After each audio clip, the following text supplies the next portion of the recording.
顾莫宁，我们分手吧。苏云溪，我是你的备胎吗？还是说我是你无聊时的消遣？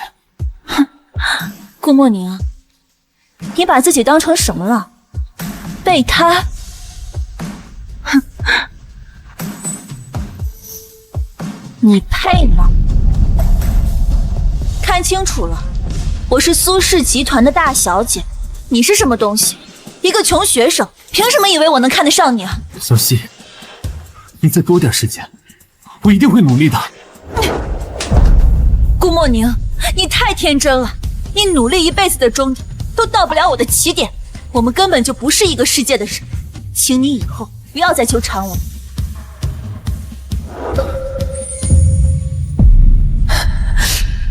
莫宁，对不起，对不起，我父母意外离世，二叔一家如今像饿狼一样盯着家产，不择手段。你现在待在我身边太危险了。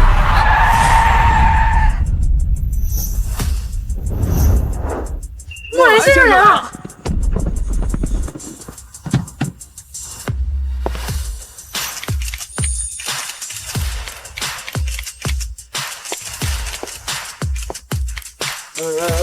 不要急，不要急。莫兰先生，你这位华尔街传奇投资人，这次回国你打算停留多久？不要急，不要急啊！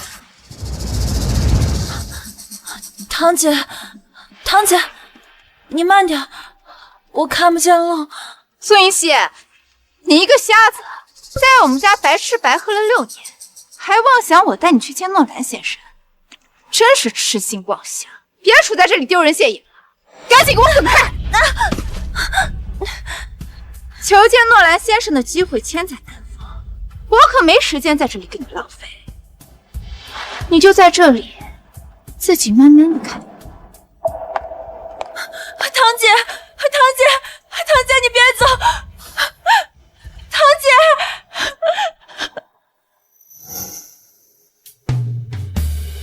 云溪，诺兰先生，请问你是靠着什么样的信念，在这6年内实现价值100亿的目标的？当然是靠着对一个人的恨意。天哪，一个能让你恨6年的人，他到底是谁啊？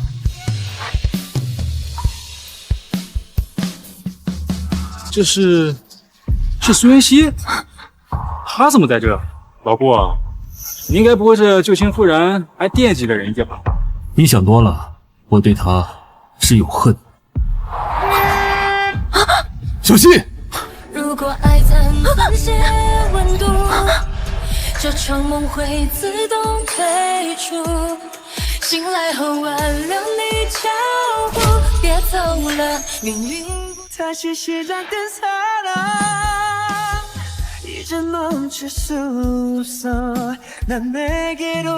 谢，谢谢你。眼睛不好还出来乱闯，知不知道这样会妨碍交通，给人添乱？对不起，对不起，我不是故意的。苏云溪，6年不见，你当年的骄傲哪儿去了？成了这副模样，让我连怨恨都显得多余。洽谈会快开始了，进去吧。刚刚是谁在说苏云溪怎样跟羽毛无关的？这么紧张他，还说不是旧情复燃？我做好事，扶残疾人过马路，不行啊？你是嘴硬的。放心吧，我就算惦记你家的狗，都不会再惦记他。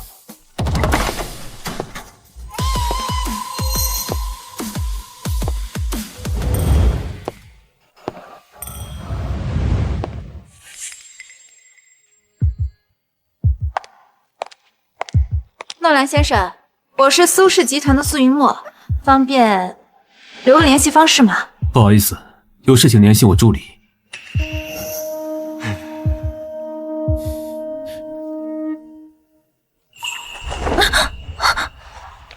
你好，需要帮助吗？你好，请问洗手间在哪边啊？请跟我走。谢谢。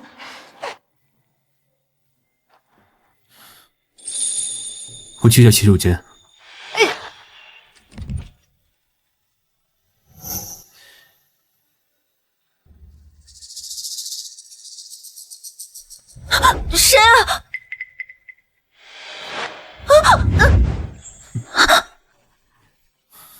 谁？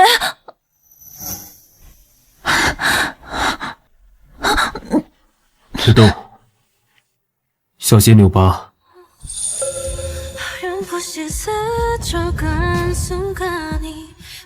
好痛！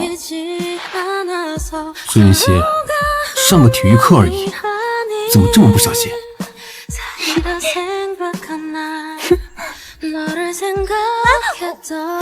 别动，小心扭疤。疼！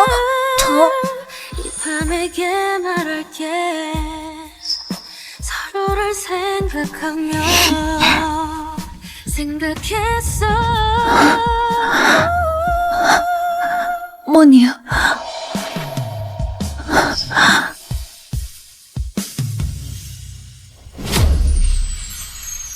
莫宁，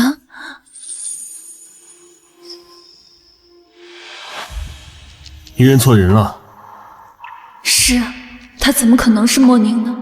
莫宁那么骄傲的人，6年前被我那样践踏自尊，就算是我们再相遇，他也只会头也不回的离开吧。对不起，还有，谢谢你。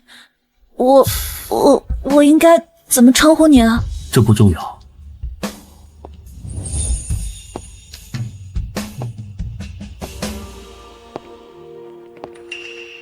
喂，老顾，你这桃花运也太旺了！刚刚你走之后，有10几个老总拐着弯跟我打听你，问你有没有联姻的意愿呢？告诉他们，我没兴趣。这10几个老总可个个都是身家不菲的人物，能让你在国内增添不少助力。你真的不感兴趣？我经手的投资没有哪个是不成功的，需要靠联姻助力吗？那倒也是。别看这个苏云溪啊，他是个瞎子，可是他过人的本事啊，还是不减当年。那个吴氏的吴总可是愿意用1000万的项目来换取跟他联姻呢。吴氏的吴总，我听说他都60多岁了吧？反正他又看不见，是老是少，有什么区别？是啊，苏云溪都瞎了，有人要就不错了。苏一墨，可否引荐下令尊？诺兰先生，你找我爸是有什么事儿吗？我既然有联姻的打算，现在觉得苏氏挺合适的。身价100亿的天才投资人诺兰，竟然想和我联姻？老顾啊，是谁说在1分钟之前对联姻不感兴趣的？闭嘴！你才第一次见这个苏云墨，就当众对人家求婚，你这辈子是认准了苏家的女儿吧？苏云墨，这可是诺兰先生啊！你要是不答应，我可就上了啊！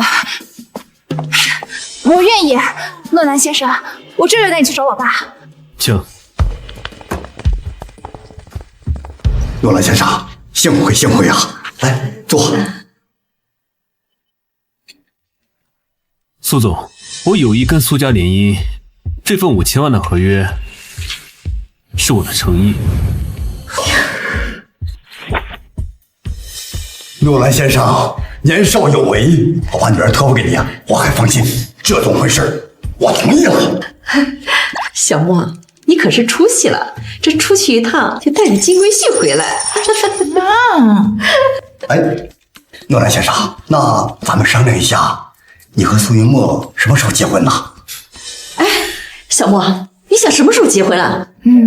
我觉得秋天就很合适啊，不冷不热的，正好适合办草坪婚。我想你们是不是搞错了些什么？我什么时候说过要跟苏云墨结婚？你刚刚不是亲口说要和苏家联姻吗？我是要跟苏家联姻没错，但联姻的对象是苏云溪。什么？苏云溪？你怎么可能看上他呀？就是啊，乱兰先生，那个苏银溪是我那个早死的大哥的女儿，她就是个瞎子，什么也做不了。你要联姻，还是我们家云墨更合适啊？既然你们不同意，那我就取消合约。哎，等，同意呀？怎么能不同意呢？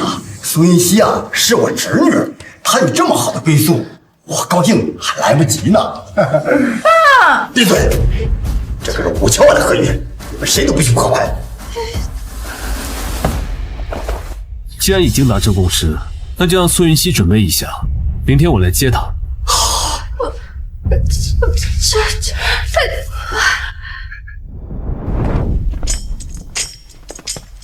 老顾啊，老顾，你确实不是旧情难忘，你这是情根深重，无法自拔。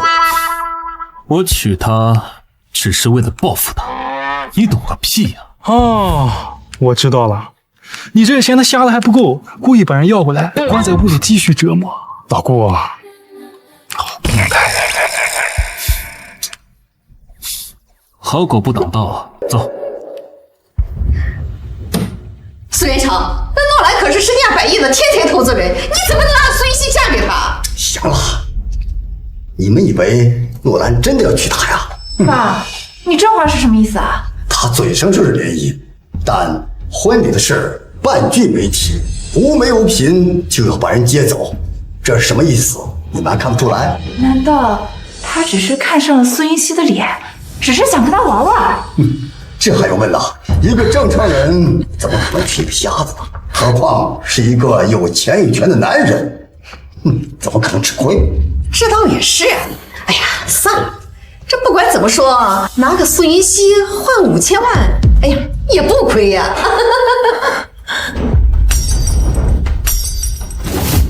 苏云熙，小希，既然你都听到了，那我就直说了。我们苏氏因经营不善，需要联姻自救。今晚呢，你就收拾一下，明天有人来接你。不，我不同意。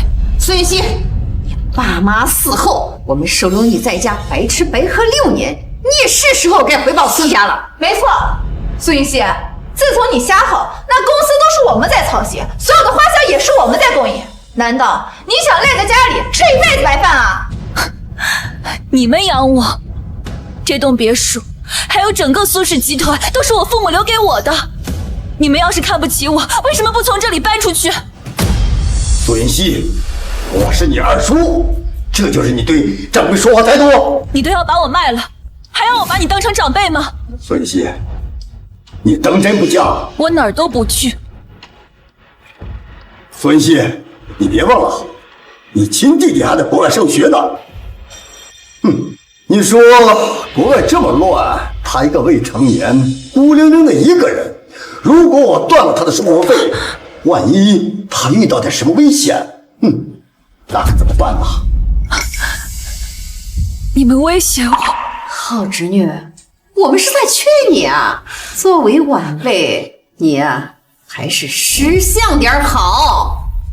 我已经瞎了，我不能再让弟弟出什么意外了。好，我嫁。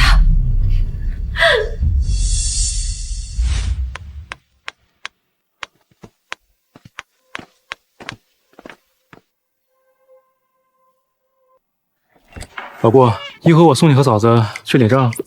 不用了，先去医院。哟，这么上心呢？刚接到人就带去医院做检查。你想多了，他一个盲人就寄人篱下，谁知道这些年有没有什么乱七八糟的经历？我带他去体检，是防止有什么病。这个人，他是谁啊？既然这样看我，既然这么看不起我，你为什么要娶我呢？这种屈辱，早在当初答应联姻的时候就应该想到了，不是吗？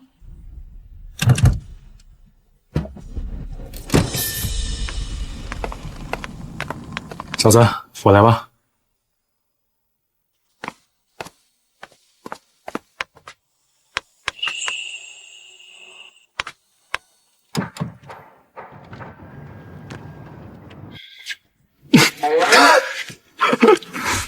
笑什么？我像某些人，明明很在意，偏偏要嘴硬。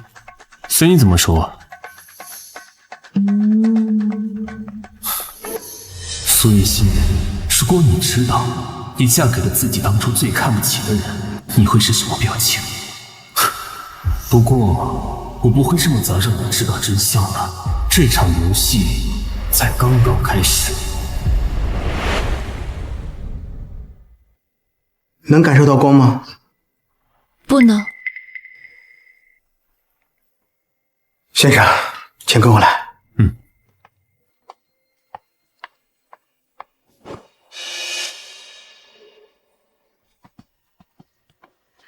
病人目前是完全失明的状态，情况不容乐观啊。有复明的可能吗？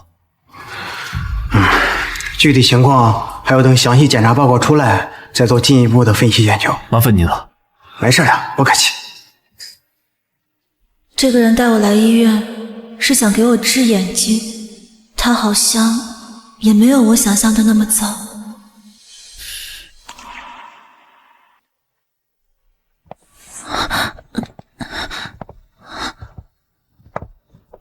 检查没什么问题，走吧。我怎么称呼你啊？诺兰。诺兰，你是那个华尔街回来的著名投资人？是我。可是，你这么著名一个人，为什么会想着娶我呀？诺兰，你的中文名字叫什么呀？你不需要知道。为什么他给我的感觉那么像莫宁？我最近真是疯了，怎么总是把别人当成莫宁呢？我明明知道莫宁他不会出现的。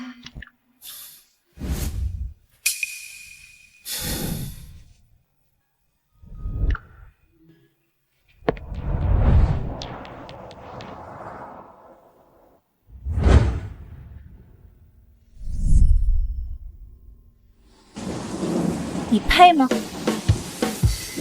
看清楚，我是苏氏集团的大小姐，你是什么东西？一个穷学生，凭什么以为我能看得上你啊？苏云溪，我终究还是等到你了，是这种不堪的方式。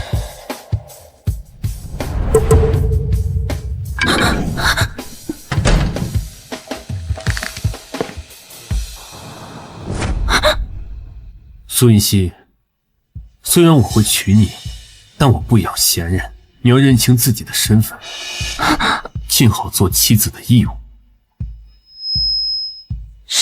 什么义务？现在给我换鞋。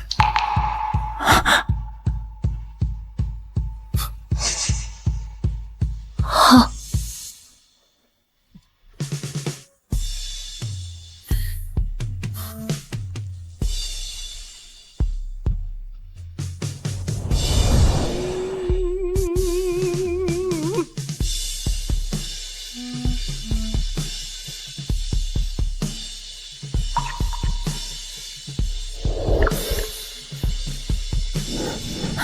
诺兰先生，连换鞋都做不好，动作那么慢，哼！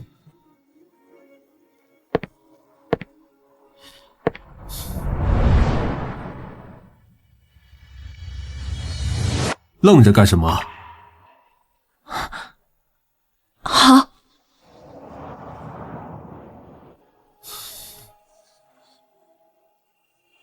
过来。好，我现在就过来。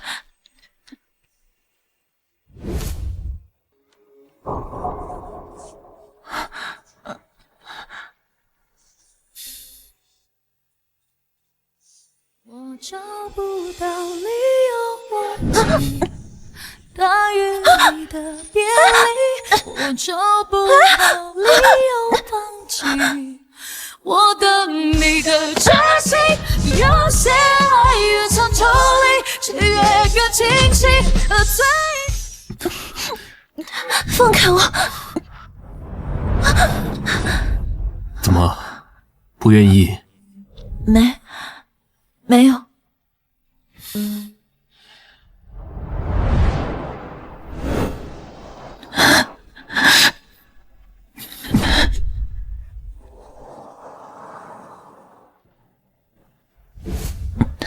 听说6年前你在高中谈了个男朋友，你现在这么抗拒我，是还惦记他吗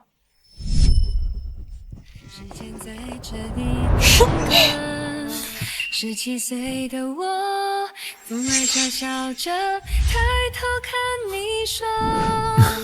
最后一题了，别管卷子嘛，管我吧。怎么管？怎么会走散？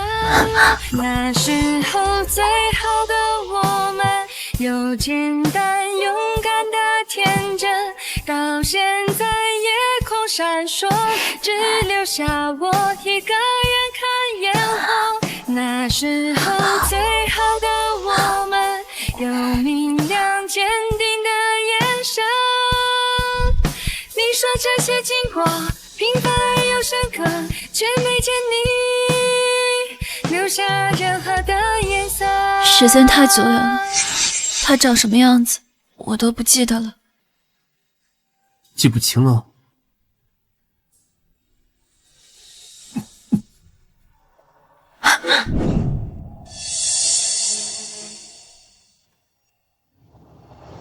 顾莫宁，你可真是自取其辱。6年前他已经告诉过你，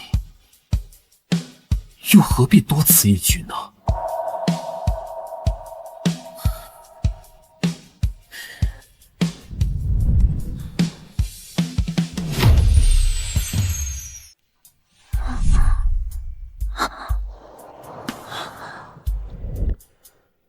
诺兰，他昨天晚上竟然没有碰我，他究竟是谁？为什么要娶我？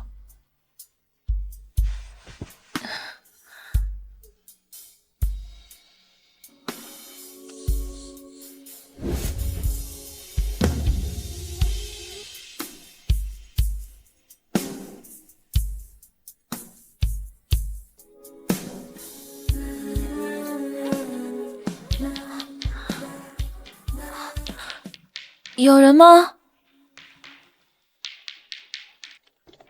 太太，您醒了啊？我是这家里的佣人，叫我王妈就行。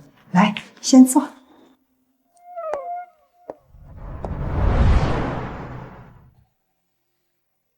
王妈，你知道诺兰先生的中文名字叫什么吗？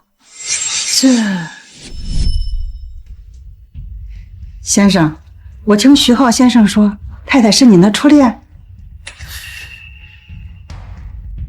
不是初恋，是仇人。王妈，我不想让他知道我的身份，你在家不可以跟他提起我的中文名字。太太，先生的中文名字我也不太清楚，不过我看着先生他是很在意你的。在意？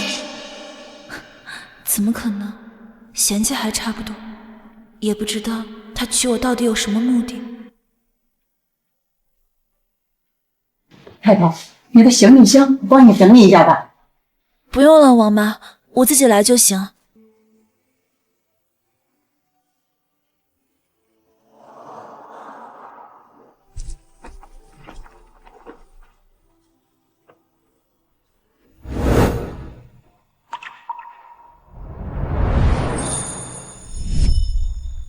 又是卷子，卷子，你满眼都是卷子，你眼睛里都没有我啦。哪有啊？顾莫宁，你现在都已经是年级第1了，为什么还要参加这么多竞赛啊？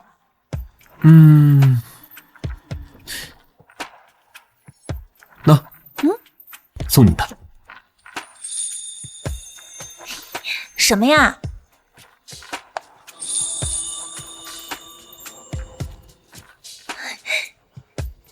劳伦斯设计的新款手链呀！你哪来的钱买这个啊？竞赛第1名的奖金。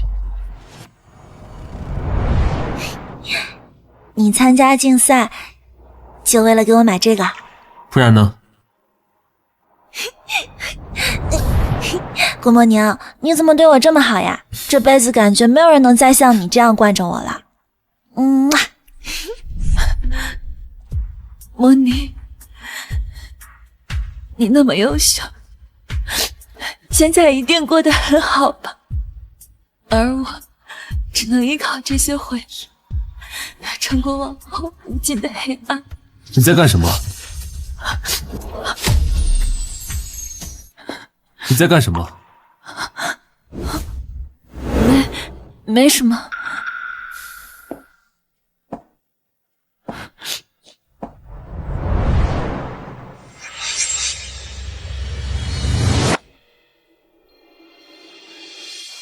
哭了？你一个瞎子，跟着我有什么好委屈的？如果诺兰先生愿意放我自由，我感激不尽。放你自由？你是想流落街头吗？你以为你二叔还会接纳你啊？那就不劳诺兰先生费心了。别整天一副要死不活的样子。我花5000万娶你回来，不是为了看你这张哭丧脸的。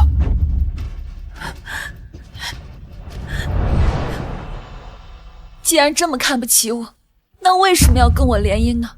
堂堂诺兰先生有那么多富家千金可以选择，为什么偏偏要选我这么一个废人？你到底是谁？有什么目的？你没有发问的权利。如果连最基本的信息你都不愿意坦诚，那请你现在就退婚。退婚？你做梦！如果说以前你还有选择的余地，但现在是我说了算。诺兰，我跟你无冤无仇，你为什么要这样羞辱我？母娘，您在家吗？母娘，顾默宁，母娘，怎么不回我消息啊？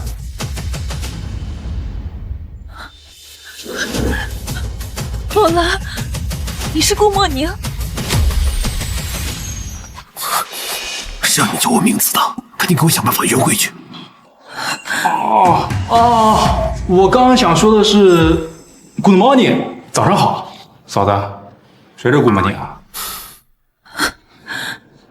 没什么，我刚才听错了。我先回公司了，你自己在家待着吧。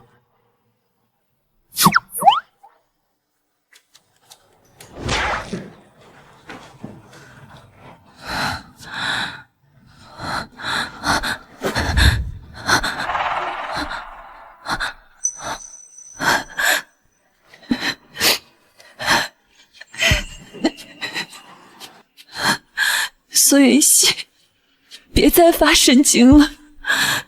堂堂著名投资人诺兰先生，怎么可能会是莫宁？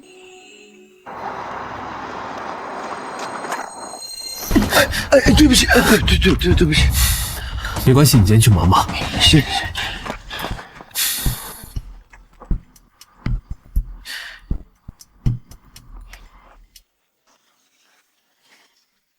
太太，我下楼扔一下垃圾，马上回来。好。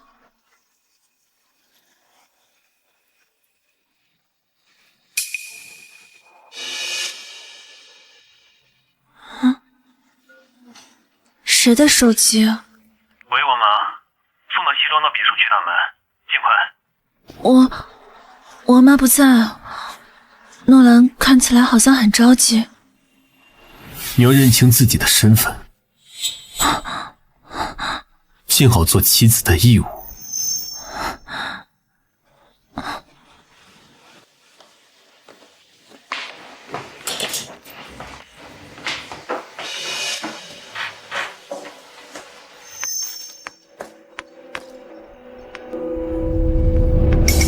干什么啊？走路没长眼。哟，那真没长眼啊。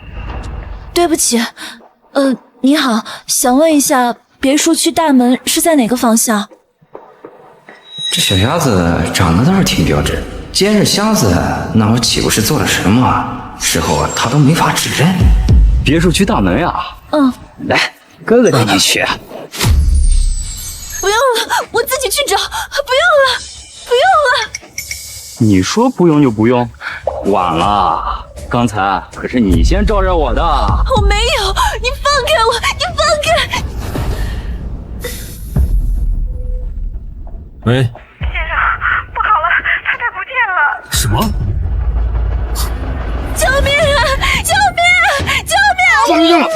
身体很重要。闭嘴！闭嘴！你谁啊你？我教你别多管闲事啊！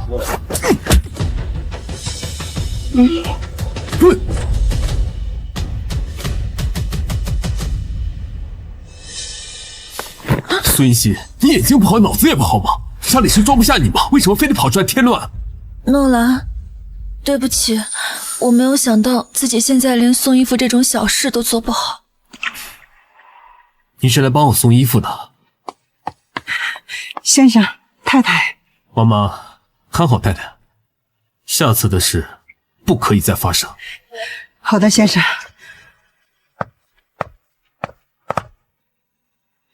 太太，操盘。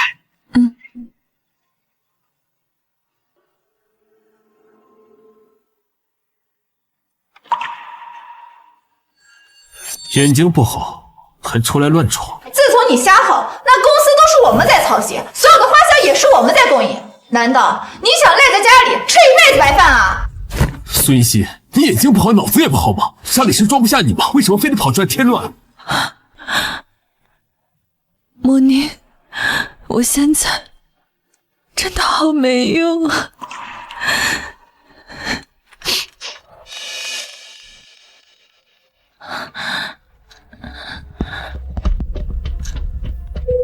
谁啊？姐，是我。家里2个月没给我打生活费了，这是怎么回事啊？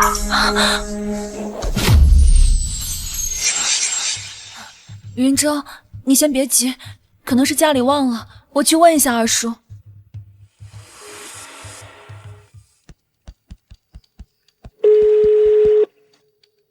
喂，二叔，我是苏云熙，我想问一下云舟的生活费。家里的账不归我管，你问你堂姐。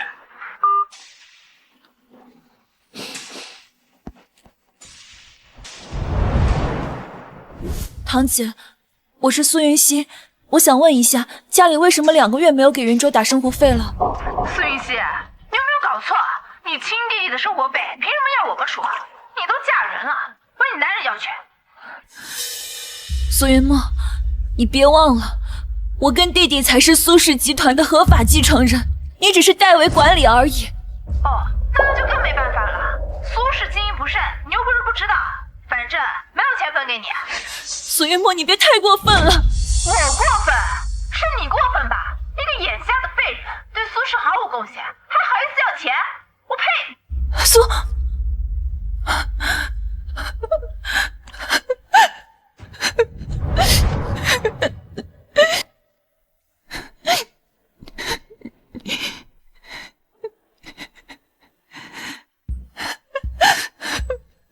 莫妮，我该怎么办？我好像已经没有其他办法了。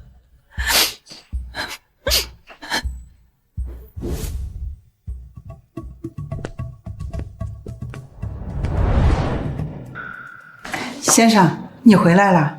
妈妈，太太呢？太太把自己关在房间里，一整天都没出来。我去看看。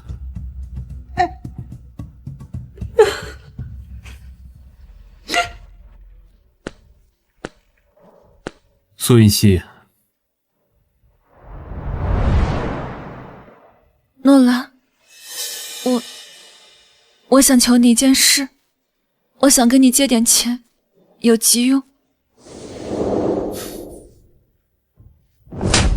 顾墨宁，你太天真了，你努力一辈子的终都到不了我的起点，我们根本就不是一个世界的人，请你以后不要再纠缠我了。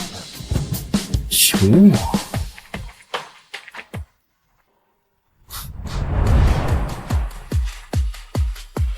你想怎么求？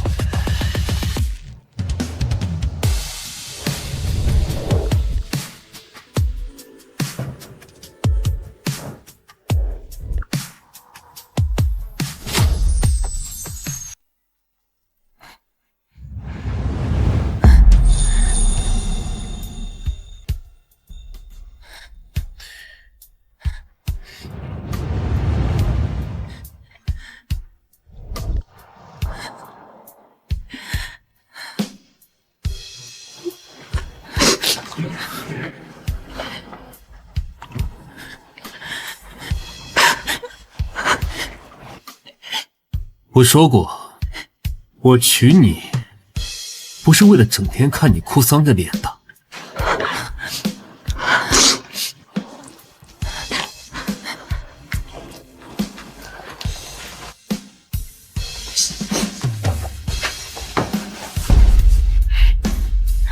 这样可以吗？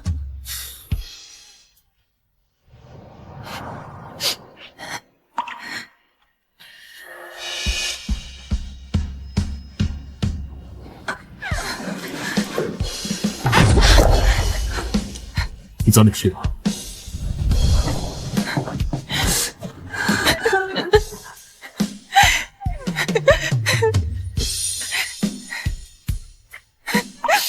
梦妮，我怎么这么没有用？我怎么什么都做不好呢？我不知道自己还能撑多久。王妈，怎么了，先生？今天太太在家，有遇到什么事吗？先生，你刚进门我就想说了，下午我听到太太接电话，好像提到了弟弟的生活费。他弟弟，我知道了。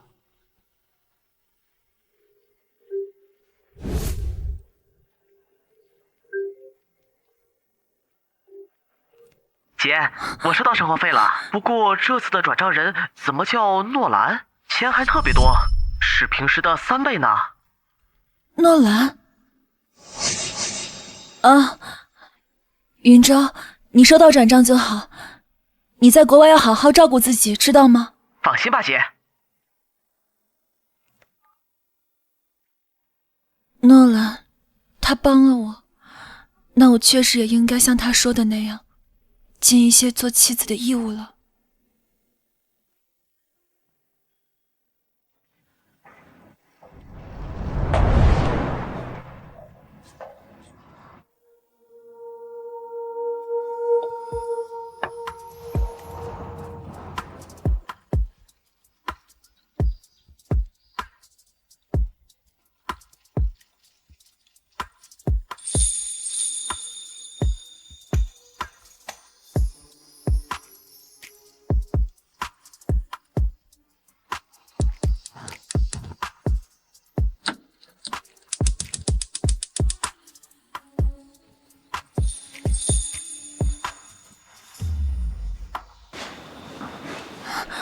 诺兰，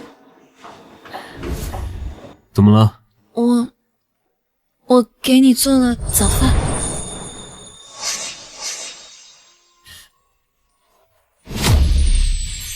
我弟弟的事，谢谢你。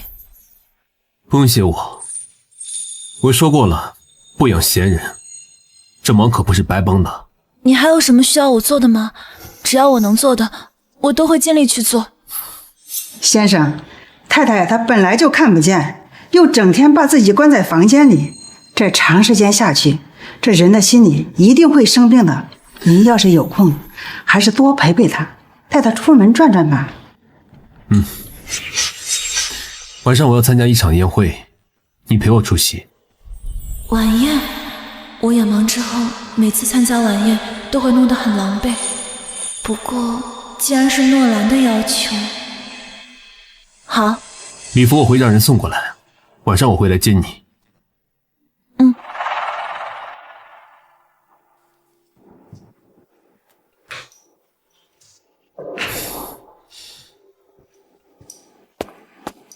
老莫，有份文件需要你签一下。哟，这家里有人就不一样，这还有人给你带爱心早餐呢。我根本就不想带，苏云熙起了个大早，做好硬要塞给我，没办法，只好勉为其难的收下了。哼，跟我还装呢。既然这么勉为其难，那我替你吃。想吃找你老婆去。哦，我忘了，你没有老婆。不，老姑，你这就过分了，杀人诛心啊！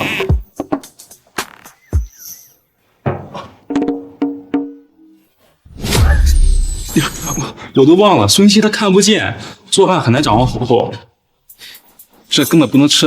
得，我帮你扔了吧。我就喜欢不熟的。唉，没救了，你这辈子算彻底栽在孙音熙手里了。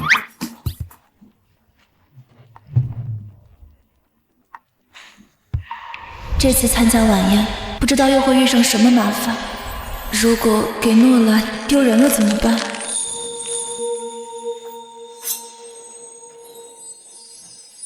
先生，你回来啦。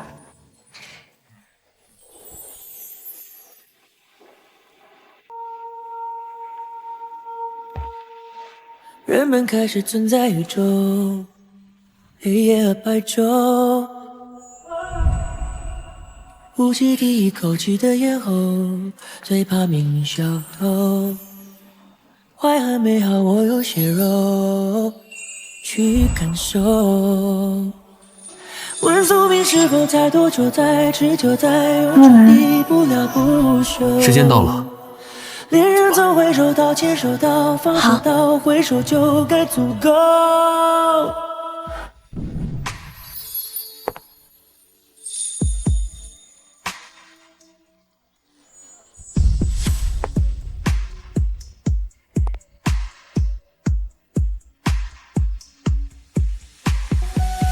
我们到了。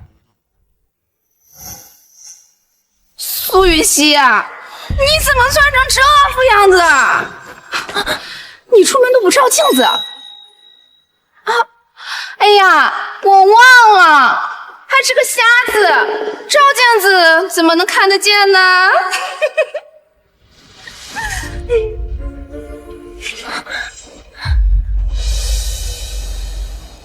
妹妹，我们等到了，快往旁边让一让。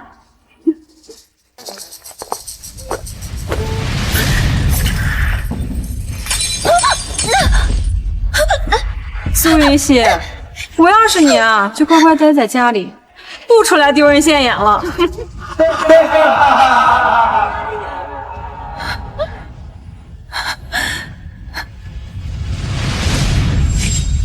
诺兰先生，您来了。我给大家介绍一下，这位是我的太太，苏云熙。您太太真是漂亮又大方呢。没错，你们两个站在一起，看起来简直就是天生一对。诺兰先生好福气啊！这次竟然没有嘲笑我，谢谢大家。不是说诺兰跟苏云熙只是玩玩而已吗？是啊，这怎么还公开带出来了呢？走，我们去找这个苏云熙叙叙旧去。老顾，公司有个重要项目需要紧急决策。知道了。苏云熙，你在这儿等我一下，我马上就回来。好。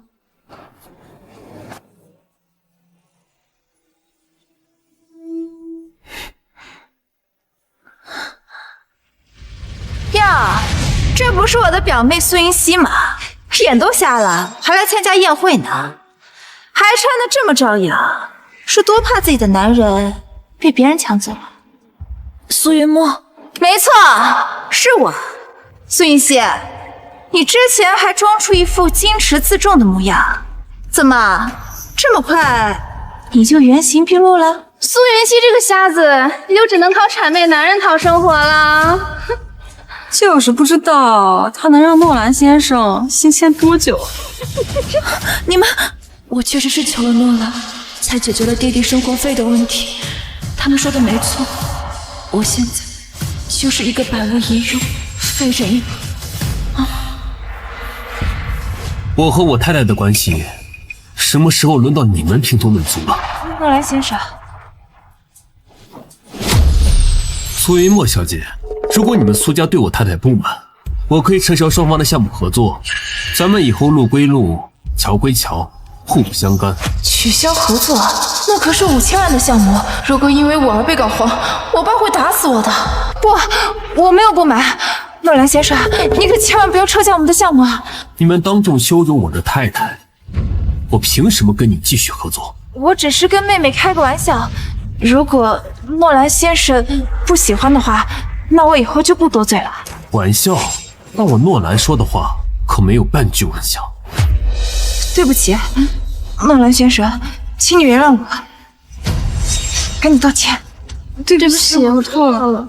你们该道歉的人不是我。小希啊，那都是堂姐的错，你别跟堂姐计较啊。你离我远一点。好，只要你能原谅堂姐，那堂姐这就滚。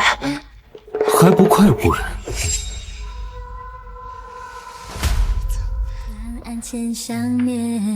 谢谢。闭上双眼，梦里的相见，看着你孩子般微笑的脸，再靠近一点。你是我诺兰的妻子，有人欺负你，你就不知道反抗吗？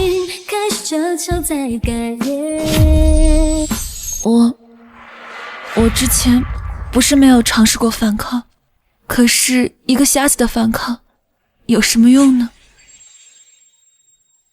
那你记住，有人欺负你，就是在损我诺兰的脸面，你给我硬气一点，听到了吗？诺兰看似态度恶劣，但从来没有真正的伤害过我，相反，他其实一直在帮我。我记住了。这是苏云溪，云溪，这是你啊！不好意思，请问您是？我是陆超啊，小时候住你家隔壁，跟你一起长大，直到初中才出国留学。出国前我还答应你，一定会回来找你那个陆超啊！你该不会不认识我了吧？陆超，真的是你啊！你回国了？没错，前些年你家里出事儿，我还特意回来找过你。不过你二叔他不让我进门，我就没见到你。苏云溪，不打算正式介绍一下吗？哦，诺兰，这位是陆超，我父亲是交好友的儿子。你是？我是诺兰，苏云溪的丈夫。云溪，你既然已经嫁人了，还记得小时候我们的父母跟我们开玩笑，给我们订娃娃亲呢。苏云溪是我的太太，请你说话注意分寸。我们走。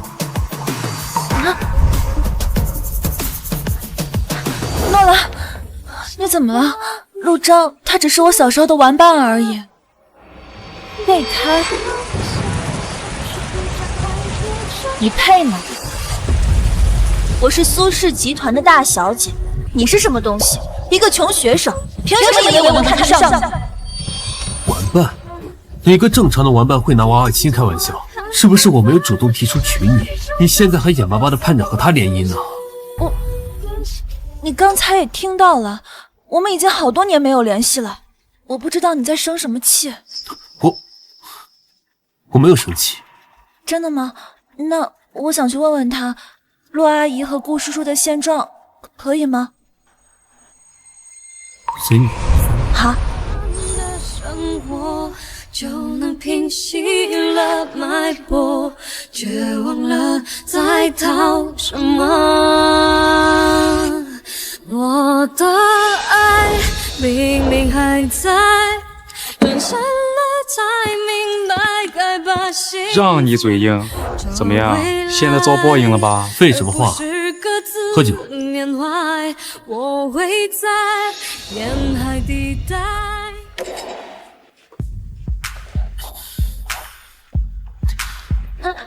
诺兰，你喝多了，小心点。原来再也不用见，不用别人念沦陷。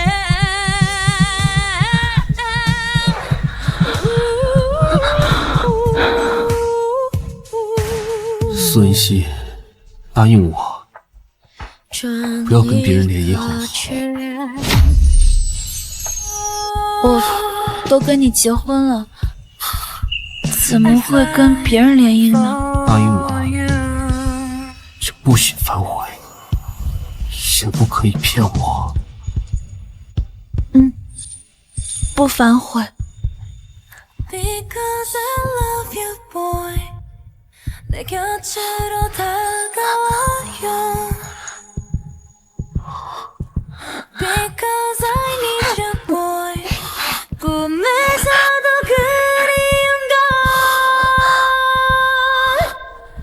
Remember I love you boy 다신 볼 수 없다 해도 Because I love you boy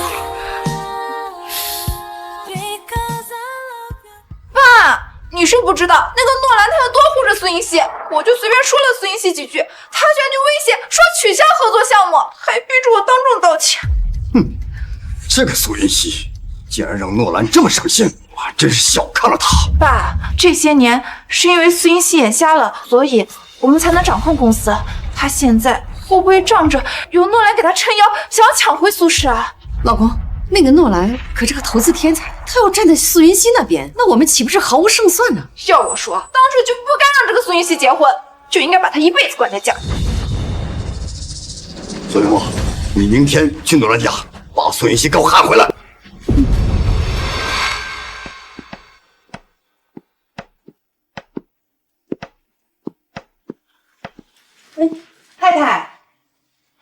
太太，你起床了？来，先坐吧。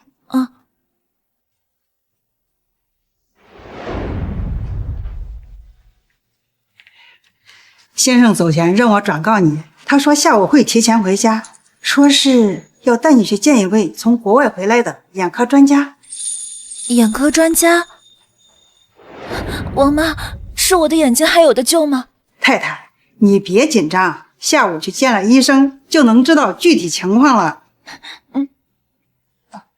对了，先生还让我把这张银行卡转交给你，说是太太无聊的时候让我陪着你去逛街。好，他怎么会对我这么好，好到让我像做梦一样？太太，我去开门。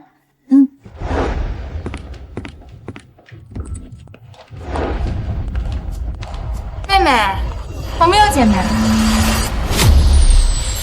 离开苏家之后，你这日子过得还真够舒坦。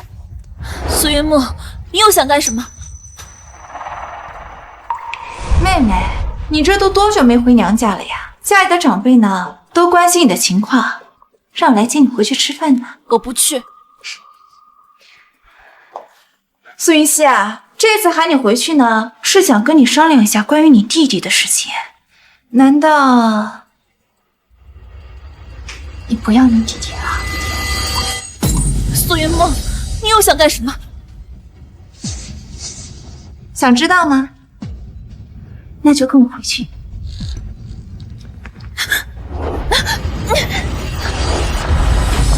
哎呀！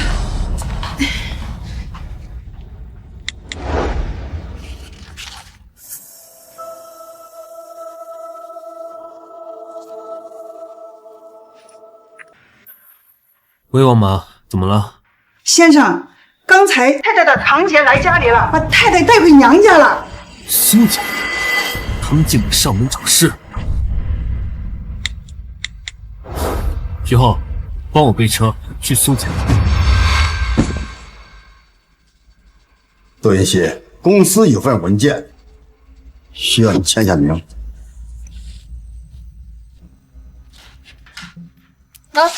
快签。文件，那我需要拿回去，找人念过之后才能确定是否签署。别看了，直接告诉你也没关系，这是股权转让协议。股权转让协议？你们想夺走我父母留给我的股权？你们要拿走我的股权，凭什么？凭什么？凭你马上就要嫁给诺兰了，这苏家的资产也该交给你二叔了。我不签，苏氏是我父母留下的产业，就算没有我，也还有我弟弟。你弟弟孙云熙，如果你坚持要把苏氏留给你弟弟的话，那就别怪我心狠了。你什么意思啊？绊脚石只有被清除的命。你们，孙云熙，我们给你找诺兰这么好的归宿，也够对得起你了。你乖乖的把苏氏让出来，我们皆大欢喜，不好吗？小希啊，二叔答应你，只要你签了字，以后啊，我再也不会为难你和你弟弟了。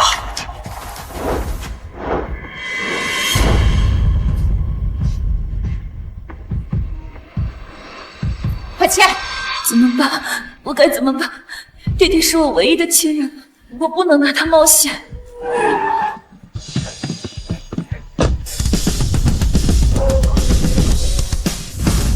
走。给我签！难道你想你弟弟跟你一样变成个废物吗？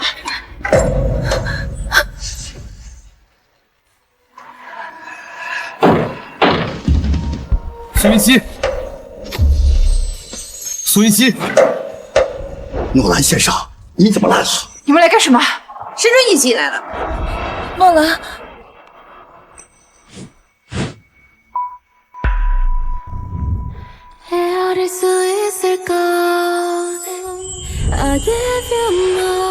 别怕，我来了。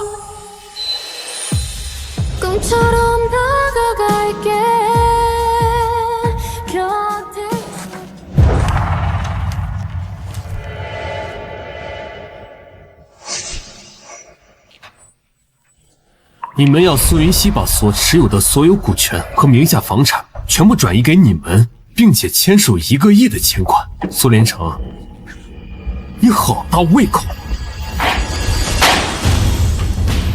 除了股权，还有房产和1个亿的欠款。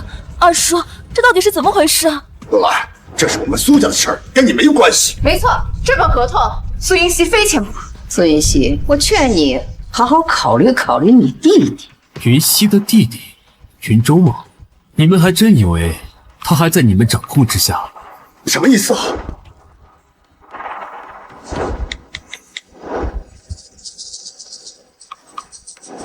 奇怪，云舟的电话怎么打不通啊？多亏了你们见利忘义，不愿给云舟生活费，这才让我有机会查到他在国外的生活有多么窘迫。我已经协助云舟完成转学，云舟日后的生活就不必你费心了。怎么会这样？苏云梦，谁让你断了云舟的生活费了？我也不知道，怎么会这样？苏云熙，我们走。在爱的回归线，有期待回现。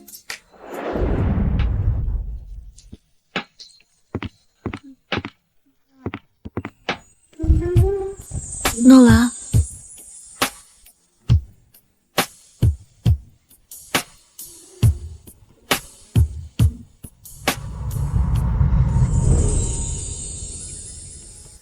我想我会开始想念你，可是我刚刚再见了你。我怀疑这奇遇是个恶作剧。我想我已慢慢喜欢你，因为我拥有爱情的勇气。苏云熙，你放心，他们以后再也没有办法威胁到你了。想感谢我的话，就乖乖去医院配合医生的治疗。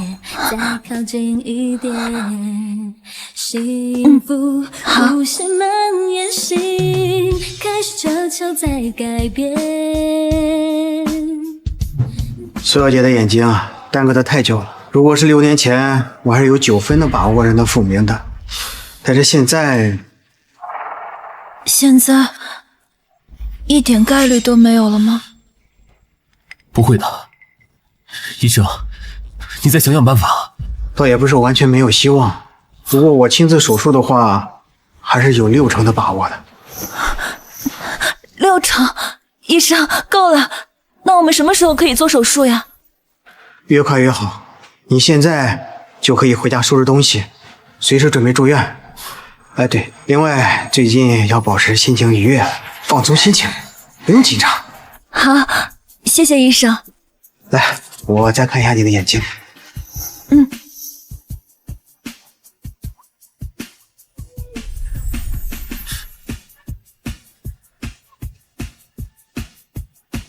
诺兰，医生，我先出去一下。你打算什么时候告诉苏云溪，你就是顾慕宁？顾慕宁，这名字怎么听着这么耳熟？我会好好跟他解释。你心里有数就行。你们这件事还是尽早说开比较好。放心，我明白。喂，你知道顾慕宁吗？他跟苏云溪到底什么关系啊？时隔多年又坐在一起，依旧像未曾分离那样亲密。慕宁，或许你早就把我忘记了，可我一直被困在6年前那个雨夜，就像毒入骨髓，深入肺腑一样，一直沉浸在无尽的遗憾和痛楚中。慕宁，我一直以为我的一生将永远定格在那个夜晚，永远暗无天日。可是我最近遇到一个很好的人，他脾气有点凶，但是却给我带来了无限的转机和希望。或许我也是时候该从过去抽离出来，继续往前走了。需要帮忙吗？已经收拾好了。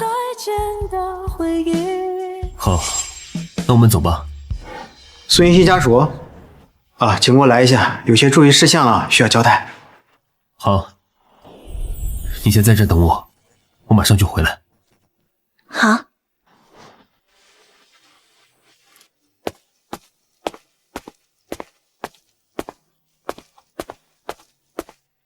诺兰，你回来啦？是我陆昭。陆昭，你怎么来了？云溪，我今天来是有特别重要的事情跟你说。你知道吗？你跟了一个什么样的男人啊？我知道呀，诺兰，他是著名投资人，我很早之前就经常听二叔提起他了。他的身份没有这么简单的。我所讲的所有注意事项都记录在这上面了，你们家属多注意一些，说不定病人会完全痊愈。好，谢谢医生，那我先回去了。好，去吧。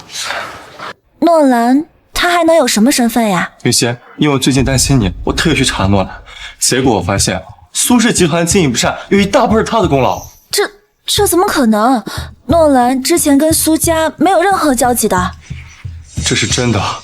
苏氏集团订单不断流失，而抢走苏氏项目的竞品公司背后都有诺兰在持股操控。是你二叔他太蠢，一直没有发现。陆昭，这会不会只是巧合呢？诺兰他要是真的想吞并苏氏，他根本没有必要对我这么好呀。不，他是故意的。云溪，他近期给苏氏的5000万订单合同也和我猫腻。不，我不相信。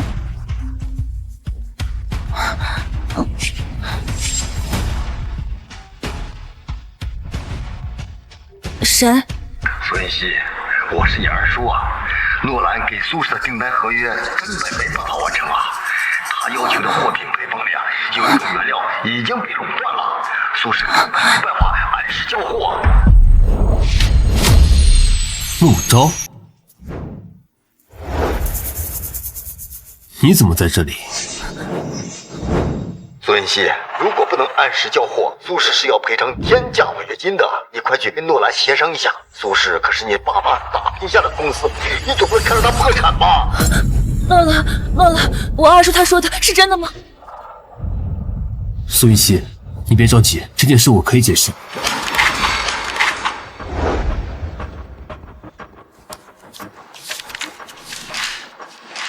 老顾，可以啊，今年抢苏氏这么多单子。正常商业竞争，合法合规。但现在不一样了，苏云溪都被你带回家了，是不是该收手了？不，我不仅要继续打压苏氏，并且还要加大力度。不是吧？你就不怕苏云溪知道他跟你闹？我这么做是为了能用最小的代价把苏氏彻底收购，然后把它完完整整的还给苏云熙。得，我多余操心你。苏云熙，你马上就要做手术了，现在不可以激动，你先冷静，我慢慢和你解释好吗？解释？你如果足够坦诚，你为什么不告诉他，你到底是谁？顾默娘，顾默娘，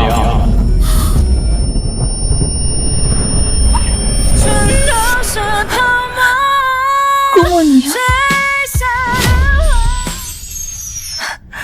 陆昭，你在胡说什么呀？诺兰他怎么可能是顾默宁呢？顾默娘，事到如今了，你还不承认吗？云溪，你别着急，你想知道的一切我都会。我现在只想知道，你是不是顾默宁？是。顾默宁，你是顾默宁，你是顾默宁。如果这是真的，你为什么要骗我？因为6年前你和他分手，他一直怀恨在心。这些年，他一直抢苏氏订单，打压苏氏，甚至和你联姻都是为了报复。这场联姻从一开始都是一场处心积虑的骗局。事情不是这样的。放开我！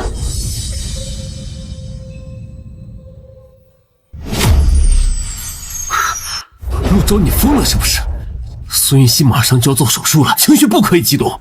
你现在这么刺激他，是想让他一辈子都看不见吗？云熙。默宁，默宁，商业洽谈会那天晚上给我包扎伤口的人，是不是你？是我。原来我没有猜错，真的是你。诺兰，你的中文名字叫什么呀？你不需要这个。诺兰，你是顾默宁。Good morning， 早上好，宝贝儿，顾默娘是谁？是我太蠢了，我早该想到的。苏云熙，现在当务之急是你的眼睛。那我要怎么样相信你啊？关键词。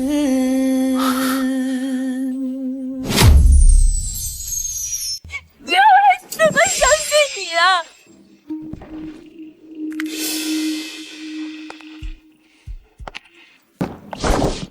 顾默娘，你干什么？云溪，苏云溪，是，我是骗了你。那你当初玩弄我真心的时候，有没有考虑过我的感受？默宁，你那么优秀，现在一定过得很好吧？原来我当了这么久的小丑，陆昭，带我离开这里可以吗？好，我们走。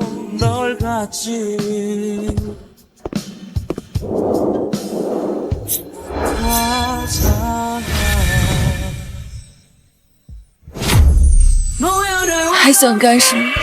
别走！放手！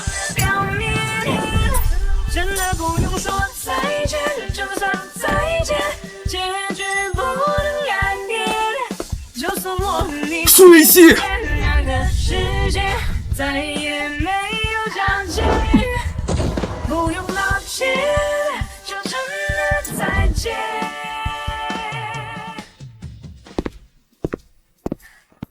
兄弟，听我句劝，别再喜欢苏云熙了。那天底下好女孩这么多，何必在苏云熙这棵树上吊死呢？先让我冷静会儿。不是兄弟，我是真看不下去了。你可是顾默宁，短短6年白手起家，从普通学生到商业新贵的诺兰，他苏云熙凭什么这么糟践你？放心吧，教训我已经吸取过了，以后我不会再犯贱了。类似的话我都不知道听了多少次了，这次希望你说到做到吧。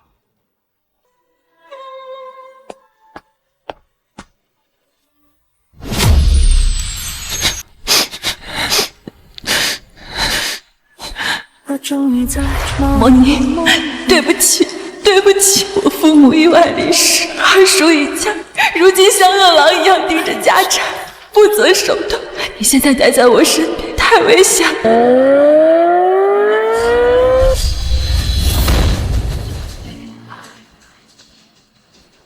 顾莫宁，当初我狠心分手，只是为了保护你，没想到却因此让你记恨了6年，还处心积虑出手报复。你不知道真相，我无法恨你，但我从此也不可能爱你。姐，小希，你还好吗？我没事，陆章。谢谢你收留我，不然我真的无处可去了。小希，你跟我还这么客气？小时候你爸占我的房间睡觉，把我赶到客厅，也没见你这么客气过。小时候不懂事，现在长大了，哪还能那么没有礼貌呀？可是，我更希望你变回那个骄傲任性的小公主。已经回不去了。小时候的骄傲和任性，是父母的宠爱和托举给予的底气。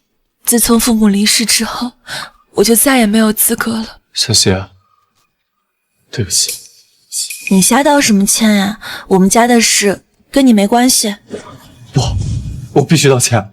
小希，我没能在你最艰难的时候第一时间回来帮助你，还让你承受了这么多年的黑暗。其实有件事我一直瞒着。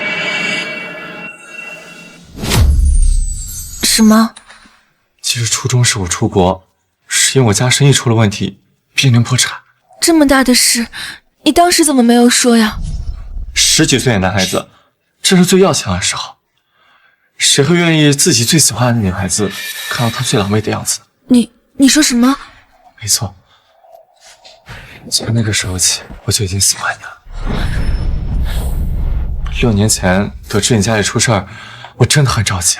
给你打电话也打不通，我就立刻回国找你了。但是你二叔他不让我见你，当时我家的生意又正值关键时期，我不能停留太久。陆章，没关系的，谢谢你让我知道这么多年还有人在记挂着我，我真的很开心。小希，你放心，经过这么多年的努力，我家的生意已经步入正轨了。我爸妈和我马上就要回国定居了，我有能力照顾你，以后让我照顾你好吗，小希？好吗，小希？陆章，刚经历了顾莫宁的事情，我真的已经精疲力尽了，我确实没有力气再开始一段新的感情。抱歉，是我太着急了。没事的。对了，我记得你说顾叔叔和陆阿姨他们都回国了，他们毕竟是看着我长大的长辈，等你有空了，带我去探望他们一下。好，那我抽时间安排一下。顾莫宁啊，你简直就是个笑话！人家嫌弃你还上赶着帮他，现在好了，人家根本不领情。先生，我把太太落在医院的东西都拿回来了，您看是先放这里，还是收拾进屋里？扔了。啊？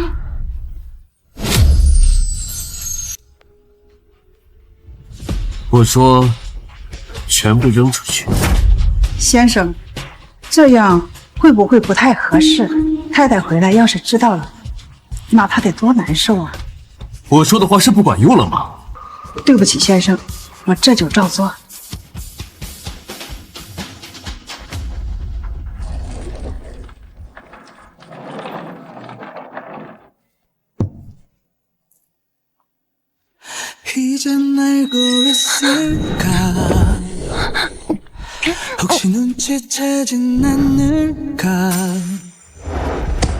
조금씩 변하고 있는 눈빛 苏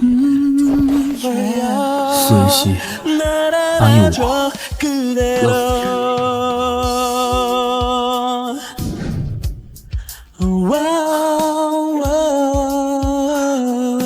莫宁，你能不能出息点，不要再想他了？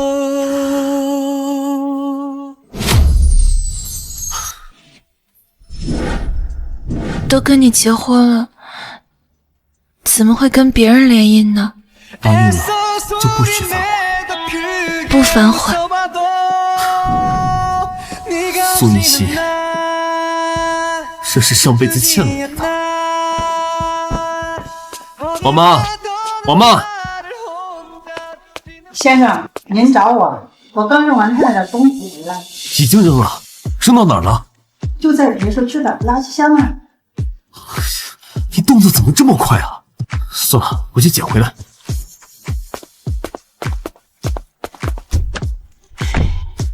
刚劝他不要扔，现在又着急去捡，这何苦呢？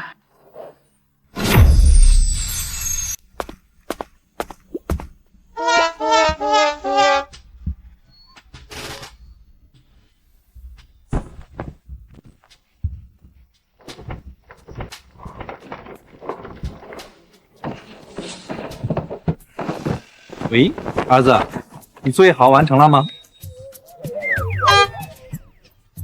儿子，你一定要好好学习。爸爸这边看到有人在翻垃圾呢，特别可怜。如果你不好好学习，将来也是这个下场。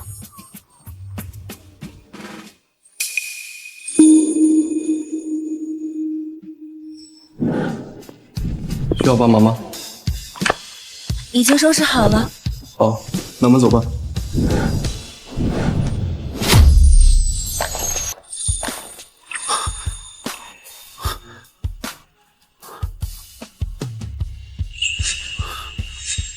这条手链不是我送给他的吗？那，送你的。什么呀？劳伦斯设计的新款手链，你哪来的钱买这个？竞赛第1名的奖金。你参加竞赛，就为了给我买这个？不然呢？顾莫宁，你怎么对我这么好呀？这辈子还有谁能像你一样惯着我呀？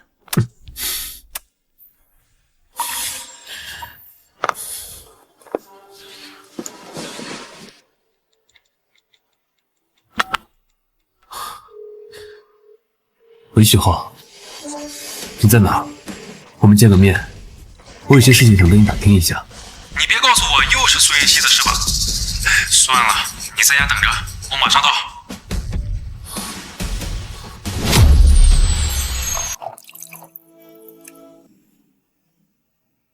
许浩，这些年你一直待在国内，你知不知道6年前苏云溪到底发生了什么事情？大哥，今天是谁跟我保证说以后再也不惦记苏云溪了？这怎么才过了半天你就又反悔了？我觉得情况不太对。不对，当然不对。当初抛弃你的是他苏云溪，后来他家道中落，自己又瞎了眼，差点被嫁给他那个60岁老头。就这，他还跟你发脾气，他凭什么？问题就出在这儿，既然是他亏欠在先，那为什么在他听到我是顾梦莹之后，却没有半点些许恐慌，反而表现得那么伤心？还能因为什么？他早年看不起的人，如今变成了高不可攀的存在。他想着之前对你言听计从的，他那死去多年的责任心又被唤醒，脸上挂不住了。你看这个，怎么了？不是一条手链吗？等会儿，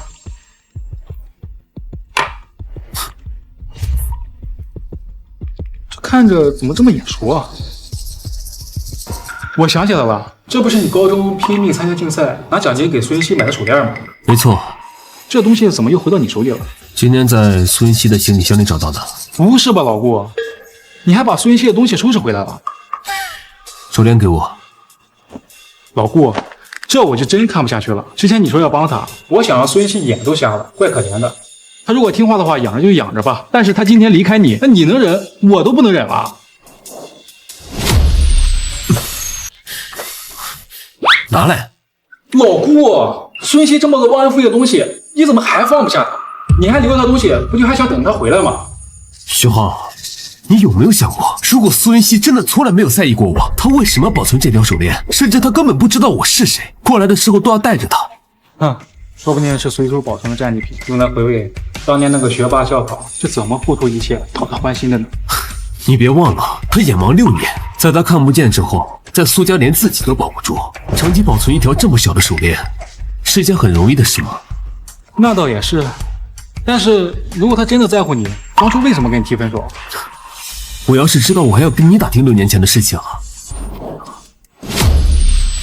当初我跟他分手以后，很快就去了国外，之后对苏云溪的状况一无所知，连他眼毛都是回国之后才知道的。我现在非常怀疑，他当初跟我提分手是不是有什么苦衷啊？6年前，我只记得你出国后不久，就传出了苏云溪家里出了事，股权变更的事。过了很长一段时间，都没有人见过苏云溪。又过了小半年，等他再回来时，就已经眼盲了。徐浩，你派人查清楚6年前苏家到底发生了什么。这么简单的事，你为什么不打电话给苏云溪问个明白？他要是愿意说，还需要隐瞒6年吗？再说了，如果真的有什么隐情，你要去揭他的伤疤吗？行，我这就去查。好了，我已经奔不下去了。不过老顾，作为兄弟，我得提醒你，别抱太大希望。如果查出来你和苏云溪分手的事没有内情，别受太大打击。放心吧，我知道。你走了。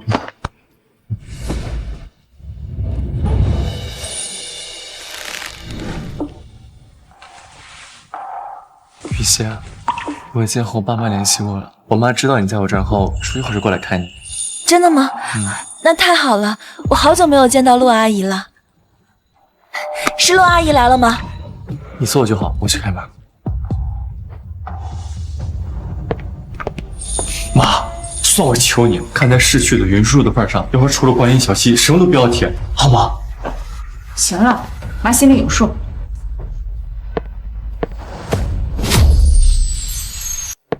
小溪啊，让阿姨看看，几年没见了，真是越来越漂亮了。陆阿姨，您跟顾叔叔这些年还好吗？好，都挺好的。小溪啊，阿姨前段时间好像听说你跟那个很有名的投资人诺兰订婚了。妈，对。不过我后来发现他有些事情瞒着我，就离开了。小溪啊，你现在这样的情况，阿姨就直说了。你看，你眼睛不方便，你这辈子都需要别人照顾。你们能别说了？如果我今天来这儿是为了跟小溪说这些的话，那你们还是回家了。怎么？小溪现在情况特殊，正是需要别人建议的时候。我作为长辈，指点几句，难道不应该吗？小溪现在父母不在了，我说这些也是为了他好。你说话能不能注意点？陆钊，没事儿，我知道陆阿姨她是关心我。你看，小溪现在比你懂事多了。小溪啊，你听阿姨一句劝，你现在这样的情况需要别人照顾。诺兰他有钱又年轻又帅气，这是多少人求都求不来的对象，可他偏偏又喜欢你，这么好的缘分，你可要把握住了。陆阿姨，我跟诺兰的事没那么简单，他并不是真心想跟我在一起的。苏云溪，这就是你看不开了。你现在这样的情况，那考虑什么真心不真心？你首先要考虑的是怎么好好过完你的后半生。你听阿姨一句劝，你趁现在年轻漂亮，别好好想办法抓住诺兰的心。妈，你们能不要逼他？现在的年轻人啊，一个两个的都不省心。陆钊，我前段时间给你介绍的蔡家千金，你们不都见过面了吗？你能不能上点心呀？赶紧把婚事给我定了。妈，我不是和你说了吗？我对蔡小姐没有任何想法，去见她也是完全为了照顾你的面子。怎么，那蔡小姐哪里不好了？无论是出身还是学历，哪里配不上你了？妈，你一定要在这里说这些吗？陆钊，我是你妈，我怎么可能会害你？陆钊，陆阿姨，你们聊，我去一下洗手间。要不要我带你去？不用了，这里我都已经很熟了，我自己可以。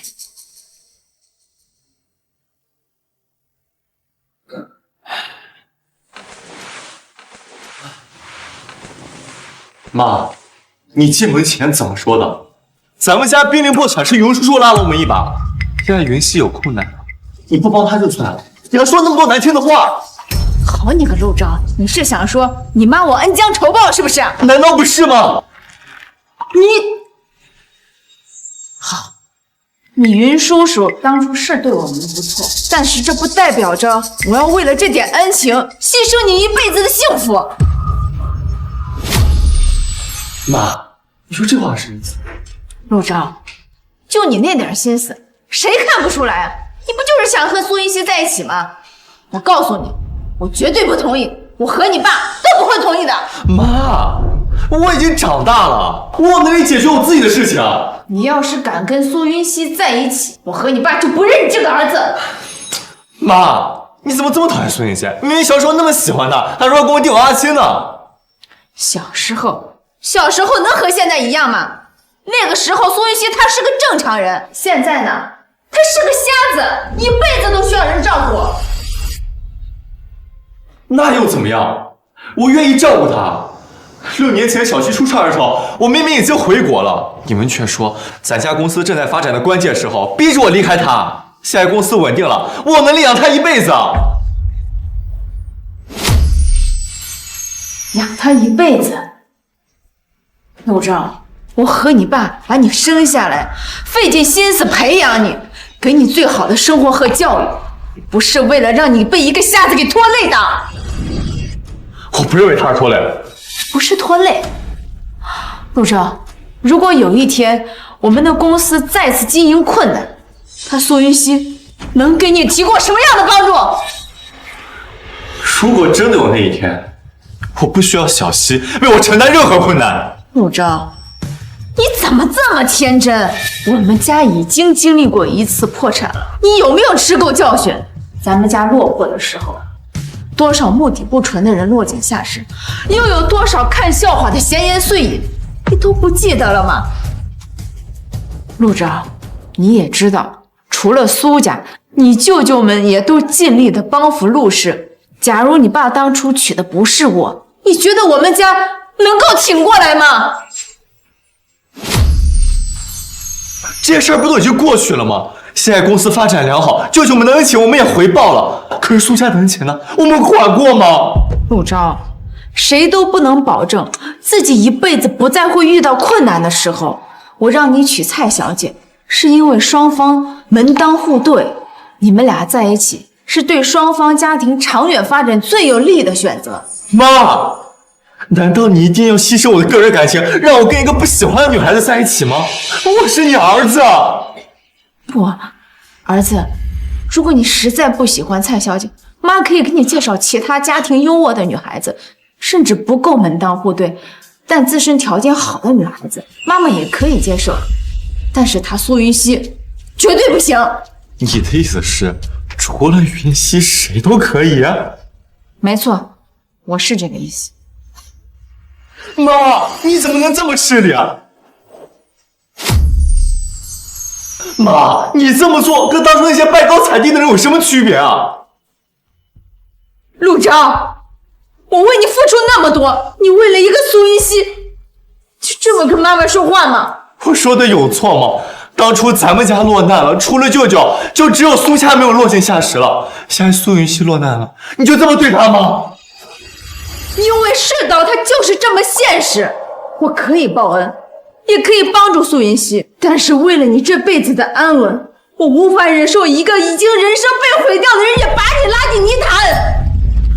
陆昭，你别怪妈妈狠心，我知道苏云溪她可怜，她是我从小看到大的孩子，我怎么可能不心疼？你仔细想想，如果我一开始就不同意，6年前我又怎么会让你回国呢？可是妈，你既然也心疼云溪，为什么坚决反对我跟他在一起呢？你知道吗？我已经为苏云溪打破很多底线了。我想过的，就算他父母双亡，家道中落，可他毕竟是富家千金，眼界见识还在的。只要他人好好的，我们都愿意接纳他。我都打算好了，把他接到陆家，好好培养，他以后还是可以协助你打理公司的。可谁知道，他怎么偏偏就瞎了呢？所以6年前你和我爸知道他看不见后，立刻催我回去是这个原因啊？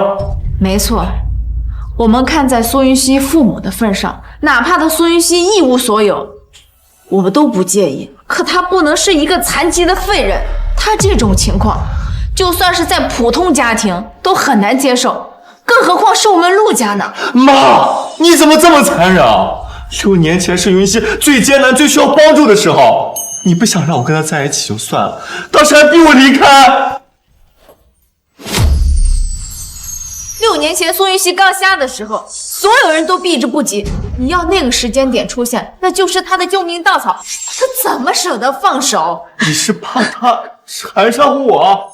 没错，有的麻烦既然不能沾染，那一开始就别碰了。 6年了，我已经感受过太多人性凉薄，世态炎凉。我以为我早就已经习惯了，可是现在我为什么还是这么会心疼，这么难过？陆钊，你知道的，6年前我们不让你出现，其实也是为了苏云熙考虑。既然你们注定没有结果，那索性一开始就不要给他希望。妈，你知不知道当时的我多么希望他能缠上我？ 你说什么？你再给我说一遍！我说，当时听你们的话离开，是我这辈子做过最后悔的事儿。妈，我向你保证，我以后一定努力经营公司。妈，你操心，你就答应我，让我和苏云熙好好在一起，好不好？陆钊，你怎么能这么自私呢？你有没有想过，苏云熙她现在这种情况，万一你们有了孩子，别人怎么看她？ 妈妈是个瞎子，你让她在同龄人的面前怎么能抬得起头？谁敢这么说，我就让他付出代价。你因为一时的喜欢，就什么都不管不顾了吗？没错，你说的这些顾虑，在我眼里什么问题都不是。如果因为没有联姻而使我的生活变得拮据艰难，那是我的能力不足，和苏云熙没有任何关系。我苦口婆心的说了这么多，你是一句都没有听进去吗？你，妈，我已经长大了，我有权利选择自己的生活。陆钊，小希，你什么时候来的？过来好一会儿了，你们刚才说的话我也差不多听到了。小希，对不起，我妈她……陆钊，你不用道歉，我倒是有些话想跟阿姨解释一下。您放心，我是绝对不会跟陆钊在一起的。说的是真的。小希，陆阿姨，看来您还是不够了解我。其实就算是您不反对，我也是绝对不会拖累陆钊的。不仅是以前不会，就算是6年后的现在也不会。你嘴上逞强倒是容易，真回到那个时候，谁知道你会怎么做？陆阿姨，您大概不知道，我跟诺兰他很久之前就认识了，他是我6年前的男朋友。你是说你6年前有男朋友？是。这么说也是哈，诺兰这么优秀的男朋友，你还需要选择别人吗？陆钊，你听到没有？人家小希有更好的选择呢。诺兰，他算什么更好的选择？小希，你别忘了，他跟你在一起就是为了报复你啊！陆钊，你给我闭嘴！是，他是为了报复我，但那是因为6年前我父母意外去世，我知道自己处境危险，为了不连累他，用了让他最不堪的方式逼着他离开我，所以才让他记恨到现在。你知道你会出事，你还跟他分手？是的，陆阿姨。是的，陆阿姨。所以您放心，您看，我当时连最心爱的人都不想连累，想方设法的逼着他离开，现在又怎么会纠缠陆钊呢？既然有这种事呢，我都不知道，都怪这个臭小子，发生这么大的事儿，怎么也不跟我说一声，害我误会小希了。陆阿姨，我父母他们虽然已经去世了，但是他们教给我的为人处事之道，我一直都记得。这些年来，我从来没有向谁求助过，也没有让谁为难过。我之前跟陆钊说想见您跟叔叔，也是因为觉得您是我最敬重的长辈，出于礼节，我应该拜访，没别的意思。你这孩子说的什么话呢？我跟你陆叔叔肯定是愿意见你的呀。但是现在看来，我提出这样的要求，给您造成了一定的负担。陆阿姨，您放心，2日之内我就从陆昭这里搬走。搬走？你搬去哪儿？云溪，你二叔不安好心，苏家你回不去，诺兰又居心不良，难道你要去他那儿吗？放心吧，这6年的时间，我都一个人走过来了，没有什么不能解决的。你这孩子说这话倒显得我多刻薄似的。我刚跟陆昭也说了，你父母对我家的恩情我认，只要你不跟陆昭在一起，我是愿意用其他方式报恩的。那这里有500万，是你父母之前借我们的款项，我在来之前就准备好了。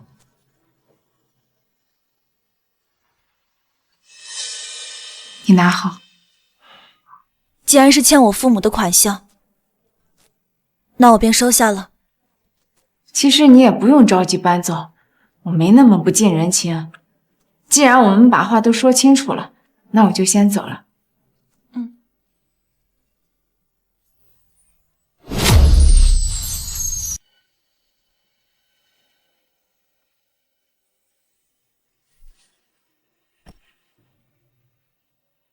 小希，我知道我爸妈做的很过分，也很对不起云叔叔和阿姨，我替他们向你道歉。但是你一定不要走出这儿，你离开这儿，处境只会更加艰难。陆昭，你愿意帮我个忙吗？什么忙？你说，只要我能做到，我一定帮你。把我送回医院吧。你要去找诺兰？我不是还想跟他继续纠缠，只是他帮我联系的医生确实是眼科界的权威专家。你妈妈刚才说的没错，一个眼盲的残疾人确实会拖累别人。我不想这样子，我想治好眼睛。那如果诺兰再次找上你，只要能治好眼睛，不管他出于什么目的，我都不在乎。反正我也没有什么可失去的了。你就这么确定诺兰找的医生可靠？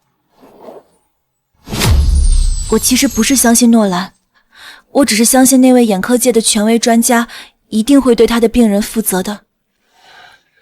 好吧，我也确实了解过这位医生，世界范围内确实找不到比他更好的眼科专家了。不过，你想说什么？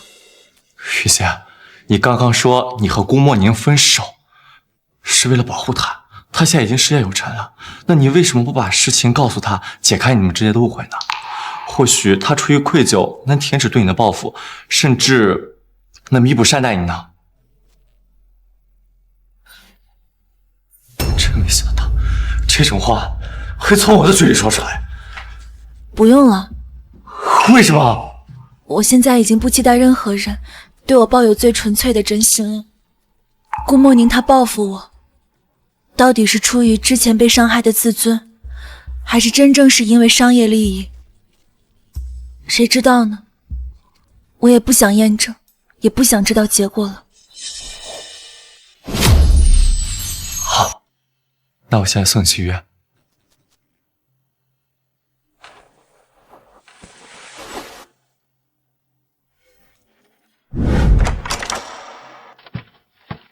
老顾，我刚刚收到消息，苏云熙回医院了。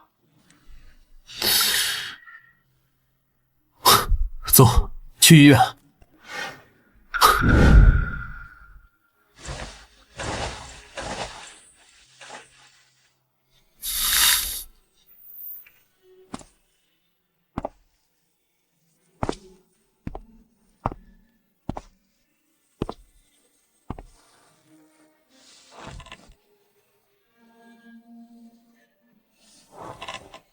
刚刚问过医生了，苏云熙明天做手术。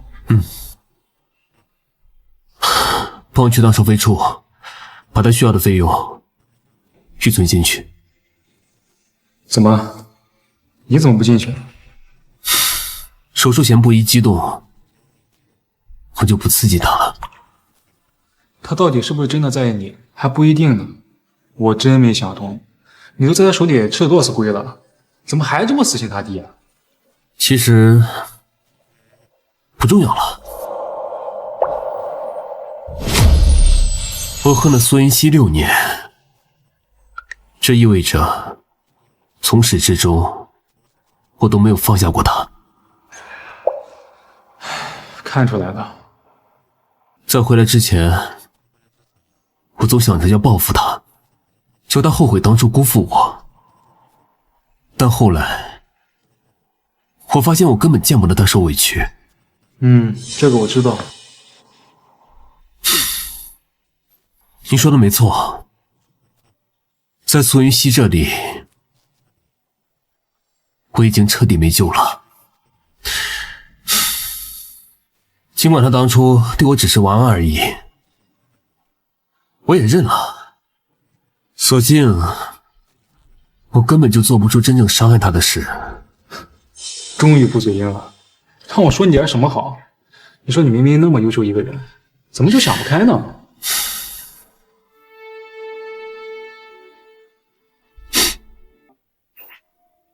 喂，什么事？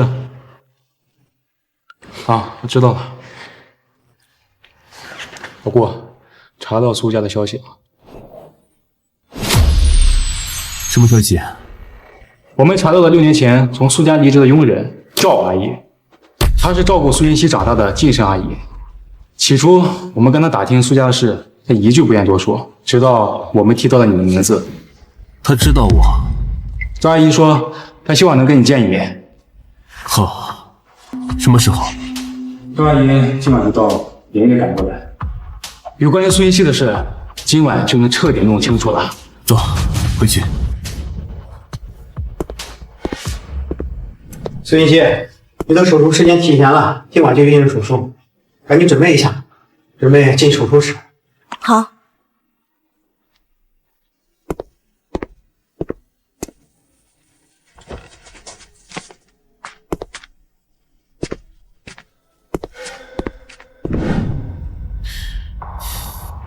帮我问一下，人还有多久到？大哥，15分钟之前我已经刚问，2个小时之内你已问我8遍了，吹这么急，C 的油门都快踩到底了。等等，那就先别问了。啊？这种时候安全为重，不能出任何岔子。我去开门。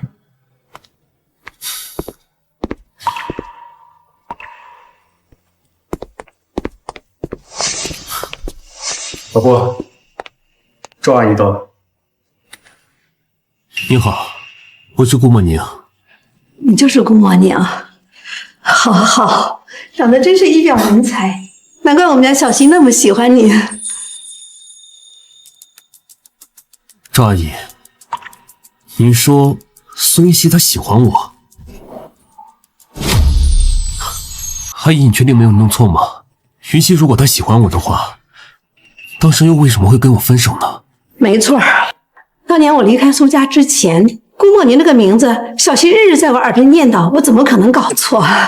孩子，我知道你可能有很多疑惑，这些我都可以慢慢跟你讲。赵阿姨，您坐。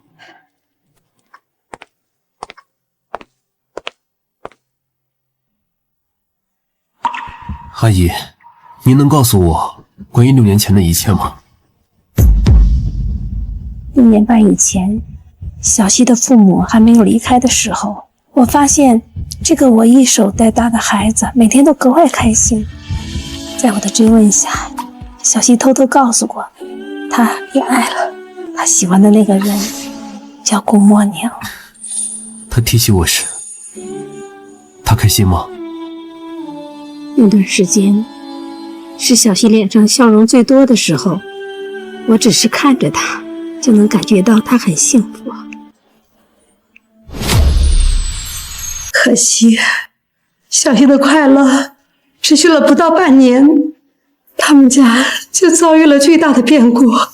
小溪的父母突发车祸，性命垂危。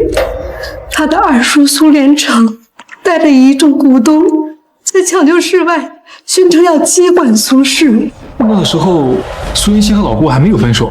没错，小溪是个聪明的孩子，他知道苏连成居心不良，他甚至怀疑他父母的车祸到底是意外事故还是人为造成的。只是这件事没有证据，再怎么怀疑也没有用。顾莫宁，我们分手吧。苏一溪，我是你的备胎吗？备胎？你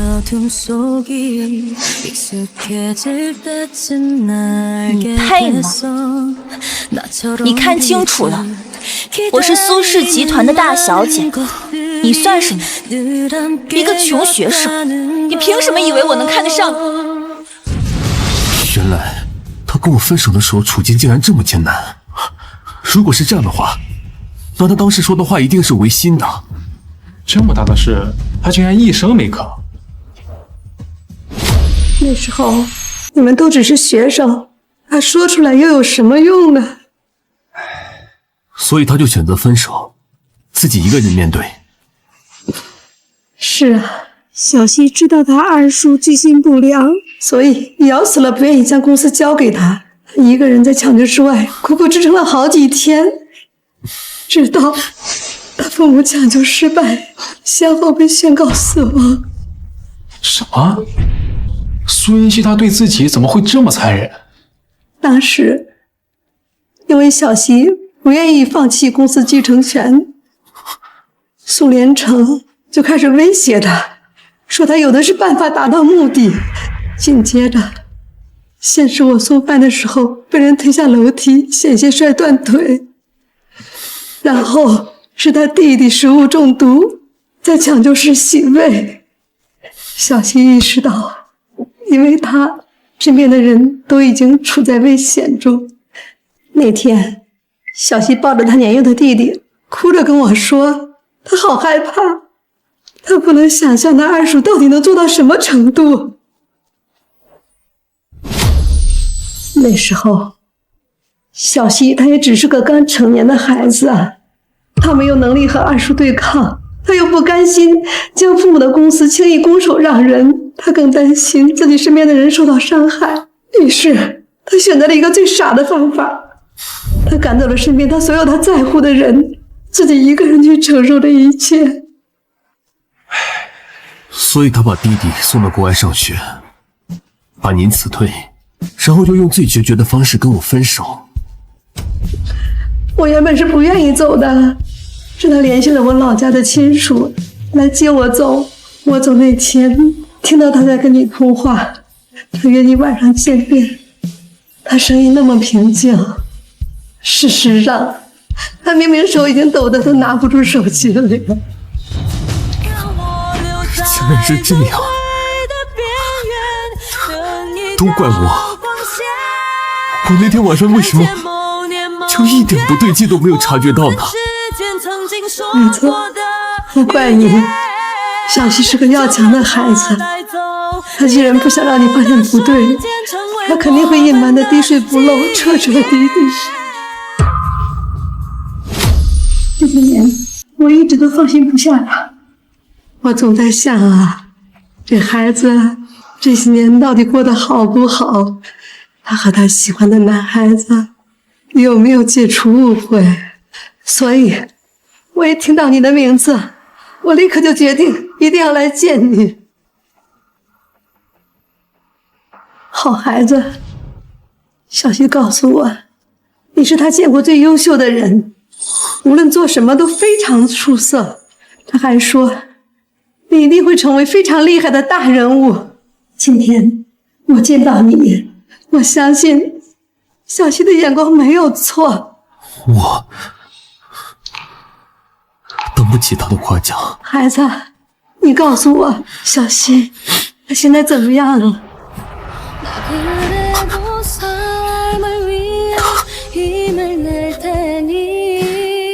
对不起他。赵阿姨，云溪的情况由我来跟你详细聊吧，让老姑冷静些，我们去找个咖啡厅坐一下。好。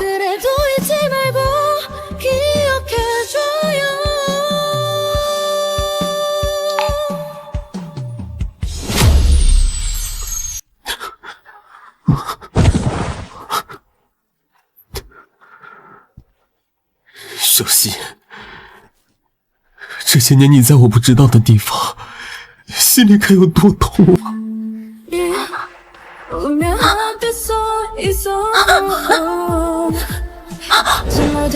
谢谢。眼睛不好还出来乱闯，知不知道这样会妨碍交通，给人添乱？对不起，对不起，我不是故意的。6年前，你当年的骄傲哪去了？成了这副模样，让我连怨恨都显得多余。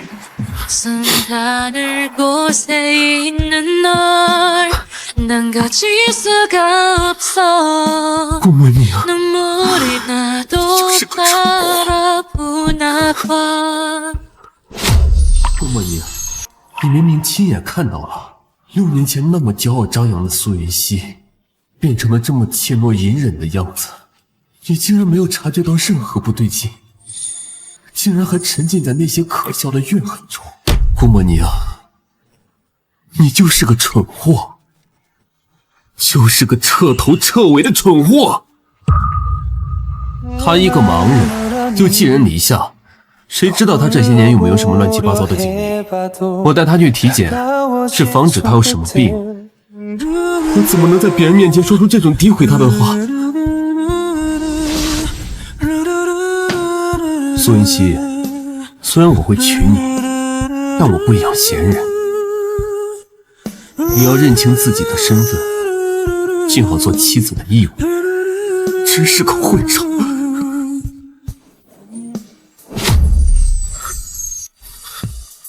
现在给我换鞋。好。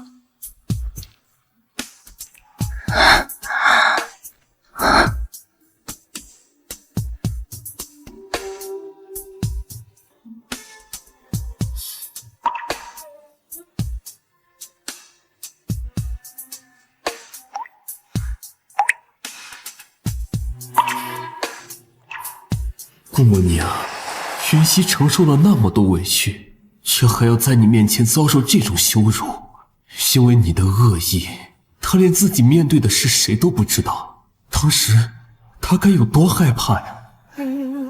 你在干什么？没什么。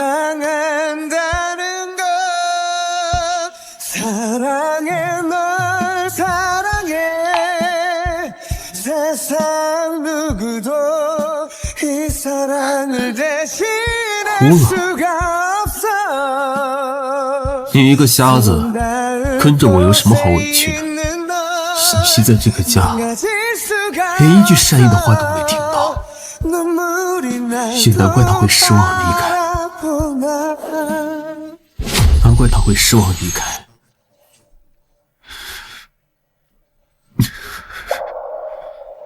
如果诺兰先生愿意放我自由，我感激不尽。放你自由？你是想流落街头吗？你以为你二叔还会接纳你啊？那就不劳你费心了。别整天一副要死不活的样子。我花5000万娶你回来，不是为了看你这张哭丧脸的。苏云溪，你眼睛不好，脑子也不好吗？家里是装不下你吗？为什么非得跑出来添乱？诺兰，对不起，我没有想到自己现在连送衣服这种小事都做不好。你是来帮我送衣服的？小溪，这段时间你一定很委屈吧？明明什么都没有做错，却还要承受我的恶语相向和故意为难。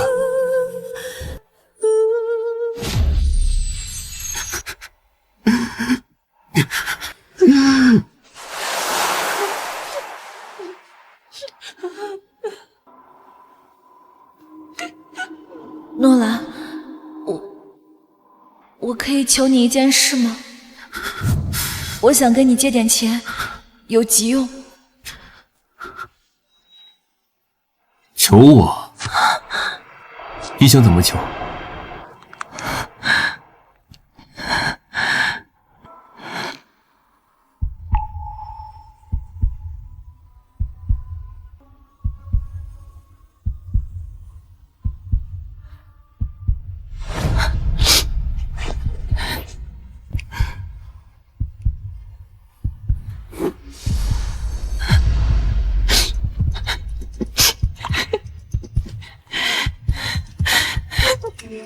我说过，我娶你不是为了整天看你哭丧着脸的。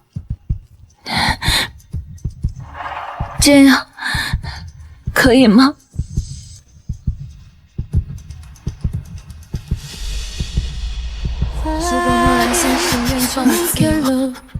我根记不见。孙一希，你眼睛不好，脑子也不好。小希，明明什么都没有做错，却还要承受我的恶语相向。老顾，我刚刚接到医院那边的电话，云溪的手术时间提前了，现在他已经做完手术了。走，去医院。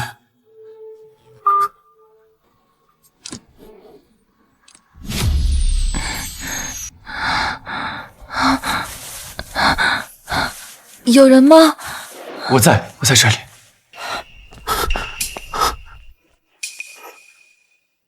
手术成功了吗？苏小姐，你就放心吧，手术很成功。你就放平心态，保持心情愉悦，过几天就可以拆纱布了。真的吗？那真是太好了，谢谢您，医生。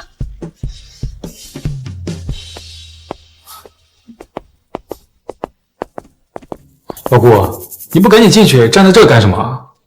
我就先不进去了。为什么？你去跟苏云溪解释啊！既然他心里一直有你，那你就赶紧告诉他，你根本就没有真正的伤害过他。他刚做完手术，不适合听这些消耗心力的事情。等过几天，他手术彻底好了，我再跟他解释。那好吧。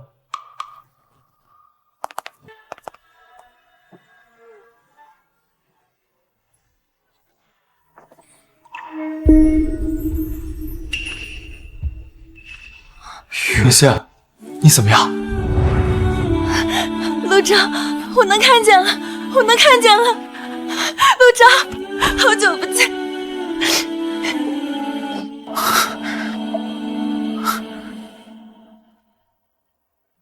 苏小姐，你的视力刚刚恢复，注意近期尽量不要流泪啊。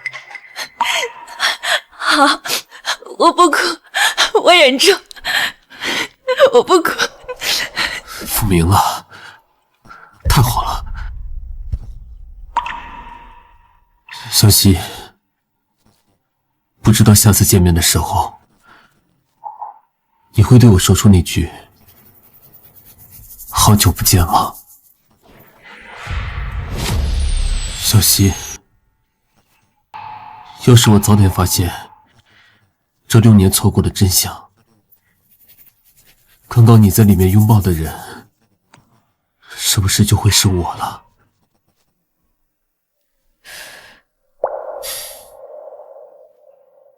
奇怪，为什么我刚才忽然觉得有个人应该会出现在这里呢？云溪，你在看什么？没什么。医生，我可以出去转转吗？当然，你可以四处走走看看，但千万注意别用眼过度就好。好。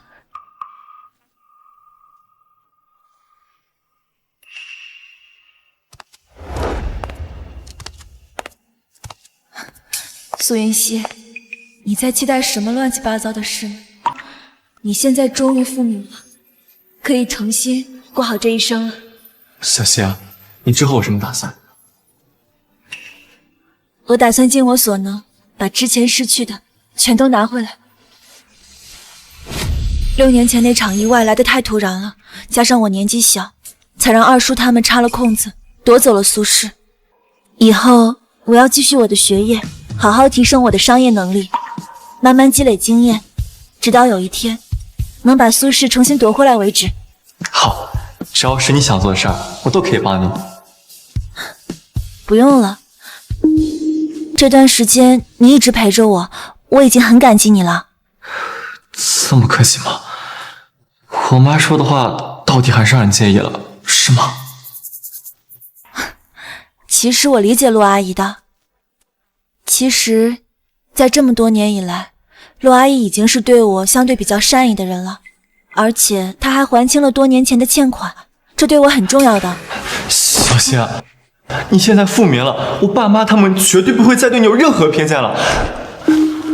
陆钊，我在陆阿姨面前承诺过，我不会跟你在一起的，我是认真的。我知道了。那你之后要去哪？什么时候出发？我打算出国，越快越好。在我没有足够的能力能夺回苏氏之前，不适合再跟二叔他们正面碰撞。我打算明天就走，以免他们知道我复明的事情，再动什么歪心思。我明白了，那以后我们随时保持联系啊。保持联系。嗯。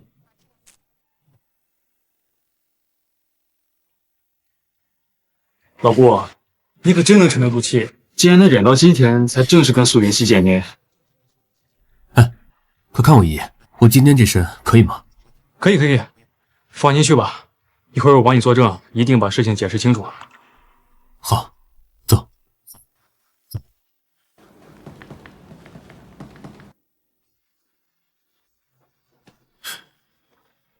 护士，住在这里的苏云熙去哪了？苏云熙今天出院，已经走了。今天出院？这么快？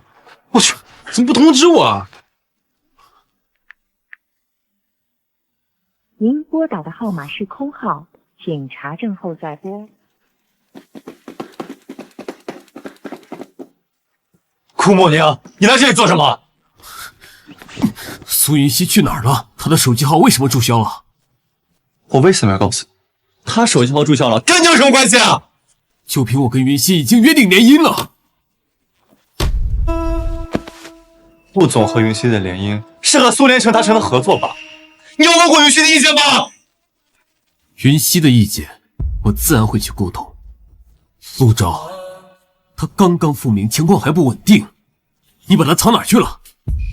你死心吧，我不会告诉你。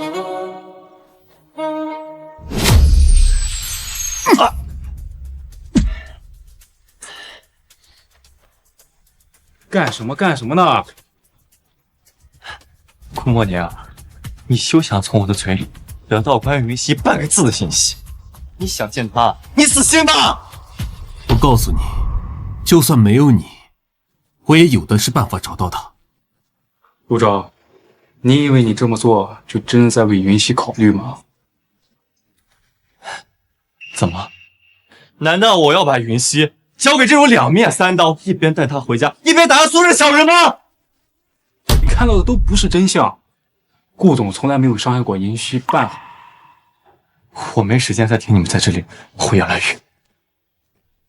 陆钊，你还要耽误苏云熙到什么时候？你说我耽误云熙？云熙被你们蒙在鼓里这么久，如果不是我，你们还要把他拖憋到什么时候？你这种卑劣小人，你有资格指责我吗？你没有耽搁小希，那请问，在我想方设法帮小希复明的时候，你做了什么？你不顾小希即将手术，将一切捅到他面前，还让他在术前离开医院，你这是在为他考虑吗？你知不知道，给云熙动手术的眼科专家是顾总捐了一所研究院，包专机专门请过来的吗？你不过是发现了我和苏氏的一些浅显关联，就自以为抓住了把柄，跑到小希面前找存在感。但你有没有想过，苏氏现在是苏连成把持，我这么做是为了帮他。我怎么知道你们说的是真假的？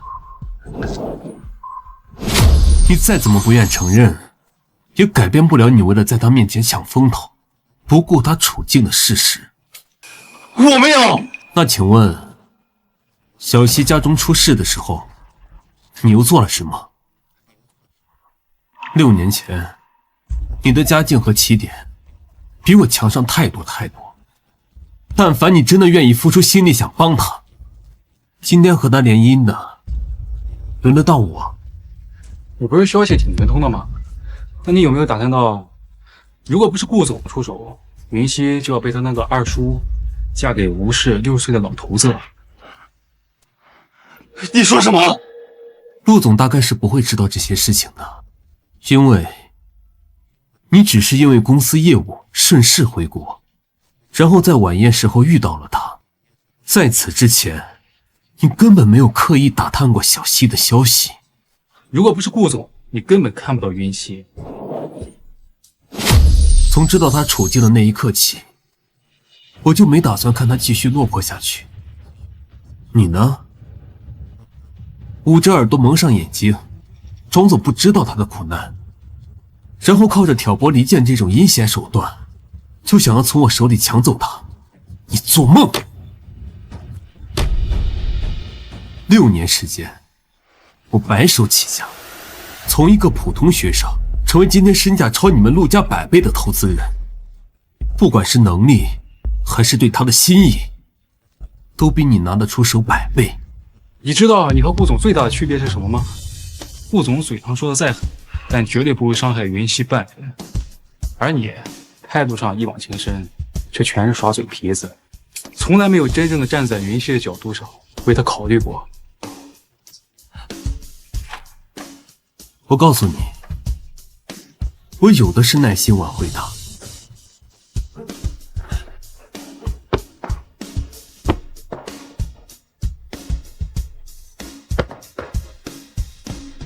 等一下，等一下！我承认我是个什么都没有付出，想靠着卑劣手段拿下小溪的小人。抱歉，我不知道你之前为小溪付出了那么多。小溪已经明确拒绝过了，而且他拒绝你是为了保护你不被苏连成伤害。不好意思，这件事我们自己早就查出来了。你确实比我更适合小溪。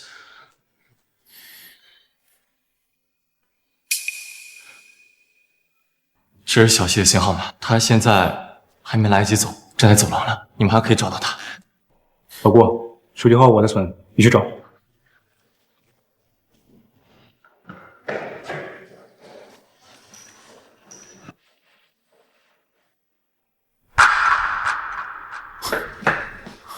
小溪，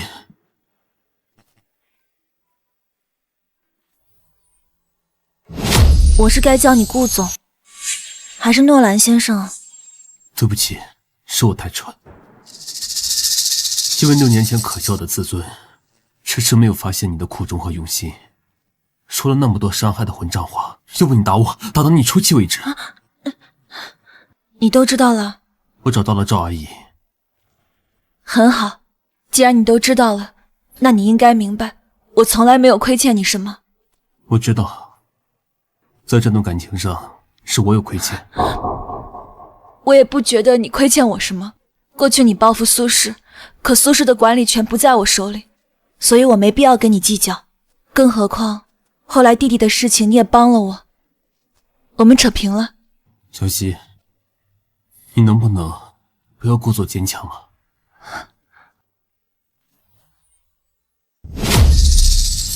一个人和苏连成一家周旋，忍受无望的黑暗，担负弟弟的未来，甚至还有我的误解。你的心里早就不堪重负，可你的脸上却表现得那么随意。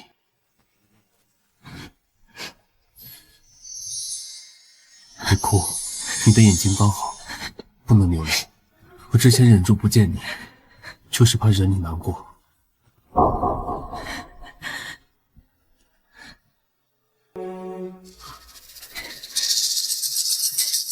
顾总，你说的这些已经都过去了，接下来的路我会自己好好走。过去6年的时间我都熬过来了，接下来什么都不会难得倒我。如果我说3个月内我能把你失去的一切夺回来呢？你是说苏轼？你是说苏轼？你应该知道，利用我是你夺回苏轼、报复苏连成最快的方式，不是吗？你为什么要帮我？我帮你是有条件的。3个月内，我要你以助理的身份待在我身边。但你放心，我不会让你做什么违心的事情。3个月后，去留随便。小溪，我知道，过去6年的经历让你难以相信除了自己以外的任何人。既然这样，我就用这3个月让你看到我的心意。以他今时今日的地位，如果他能帮我，绝对能让我少走至少10年弯路。但是，我怎么确定你没有什么算计？我会和你签署协议，3个月后，如果我没有办法把一个苏氏完整的交给你，那么我将按照苏氏巅峰时期的市值，折现赔偿给你。听起来，我没有什么理由可以拒绝。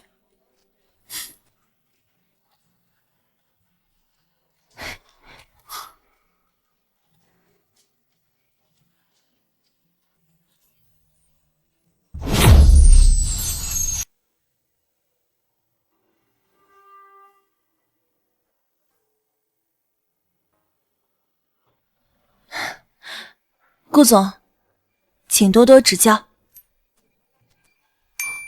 没问题。哦，对了，我这儿有一些苏氏的项目进场，我给你看看。好。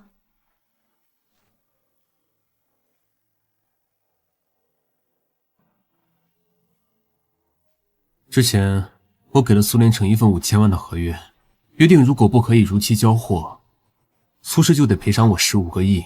今天就是交货日期了，显而易见，苏氏已经违约了。也就是说，苏氏现在欠你15个亿？你该不会是打算3个月之后给我一个空壳公司吧？别紧张，沉住气。你别忘了，我们签的协议里面可是约定了，3个月之后我会给你的，一定是个正常运转，市值不低于巅峰时期的苏氏。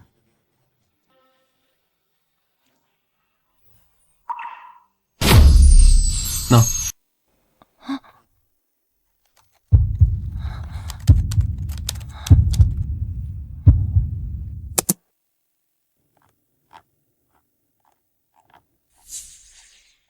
这是苏氏现在所有商业项目的合作进程。你怎么会有这么详细的数据啊？这段时间，这笔15亿的违约金项目已经让苏联城焦头烂额了。由于他联系不上我，所以他开始低价签单下项目，试图盘活资金链。但是呢，他太着急了。苏联城所有合作的公司也全都有股份。他很快就会发现，这些项目他全部没有办法在规定时间内完成。唉，这样一来，苏氏欠你的违约金很快就会从15个亿滚到50个亿，即便是巅峰时期的苏氏也负担不起。所以你现在只要打几个电话，苏氏就会彻底破产。你为什么要这样做？现在这种情况，苏氏最着急的，除了苏联城还有谁？这还用说，所有跟苏氏有关联的人，不管是股东还是职员，肯定避免不了要受牵连的。所以我们的机会来了。什么机会？你自己看。这是你暗中接触了苏氏所有的股东，他们现在都在抛售苏氏的股份。不错，但以苏氏现在的处境，根本没有人愿意接受。所以你很快就能以很低的价格把苏氏的股份给收购下来，这样1周之内你就会成为苏氏最大的股东。所以只要你愿意的话，半个月之内你就能把苏氏完整的还给我。但我要做的不止这些。这个叫赵天的股东，你还记得吗？当然记得，他是苏联城的心腹。他这个所谓的心腹，欠了9位数的赌债。眼看苏氏落魄，他为了钱，已经决定出卖苏联城了。他吐露的一些事，对你来说非常重要。但你要答应我，看到消息之后不可以哭，要保护好眼睛，可以吗？嗯，我会的。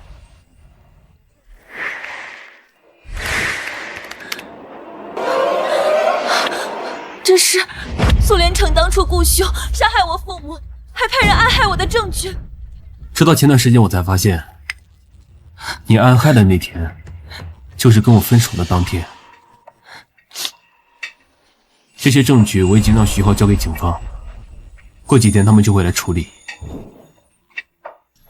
非常抱歉，过了这么多年，才替你讨回公道。不能哭，好不容易才复明，不能哭。别难过，一切都会好起来的。谢谢，谢谢你。诺兰呢？诺兰，出来！苏云成，苏云墨，苏连成，谁叫你们进来的？我告诉你们，保安马上就过来。徐浩，你先回去。行，我派人守着，有事喊我。苏云溪，你能看见了？没错，看到我复明，你们是不是很失望？苏云溪，复明什么用？你知不知道？就是这个诺兰，他马上就要把苏氏彻底搞垮台、搞破产了。没错，苏云溪，苏氏最近签了不少项目，都面临着高额的预金。我们费了好大的功夫排查出来，那些注定无法完成的项目，背后都是这个诺兰操控的。你们终于发现真相了，发现的速度还真慢啊！苏云溪，你看见没有？诺兰他都亲口承认了，他打着联姻的幌子，从头到尾都在谋害我们苏氏。你赶紧回来，你被他给骗了。回去？回去做什么？跟我们一起去报警，靠诺兰强迫你。没错，诺兰，你跟我妹妹连证都没领，就把人强到你家，我们要是追究起来，你可是要坐牢的。诺兰，如果不想坐牢的话，那就坐下来，跟我们好好谈谈那些合作项目该怎么解决。云溪，他们说我强迫了你，不如你来说说，我强迫你了吧？诺兰先生，从来没有强迫我做过任何我不愿意做的事情。云溪，苏氏可是你父母打拼下来的，怎么你为了这个男人，难道不管你父母留下的产业了吗？没错，苏云溪，你才结婚多久，怎么就胳膊肘往外拐呢？你这么做对得起苏氏，对得起你的父母吗？苏家濒临破产，你们才想起来苏氏是我父母的产业。既然是苏家的产业，那我怎么处理都是我的事情，你们着什么急？哎，苏云溪，我可是你二叔，除了我，谁还能为苏氏考虑啊？二叔，好一个二叔！苏连成，你作为我的二叔，为苏家考虑的方式就是雇凶制造车祸，杀死我的父母，然后找人捅瞎我的眼睛，强行夺走苏氏吗？你胡说八道什么你啊！苏云溪，你父母去世后，那都是我们一家人撑起了苏氏，还收了你，养了你6年，你怎么能这么不知好歹，说出这种污蔑人的话？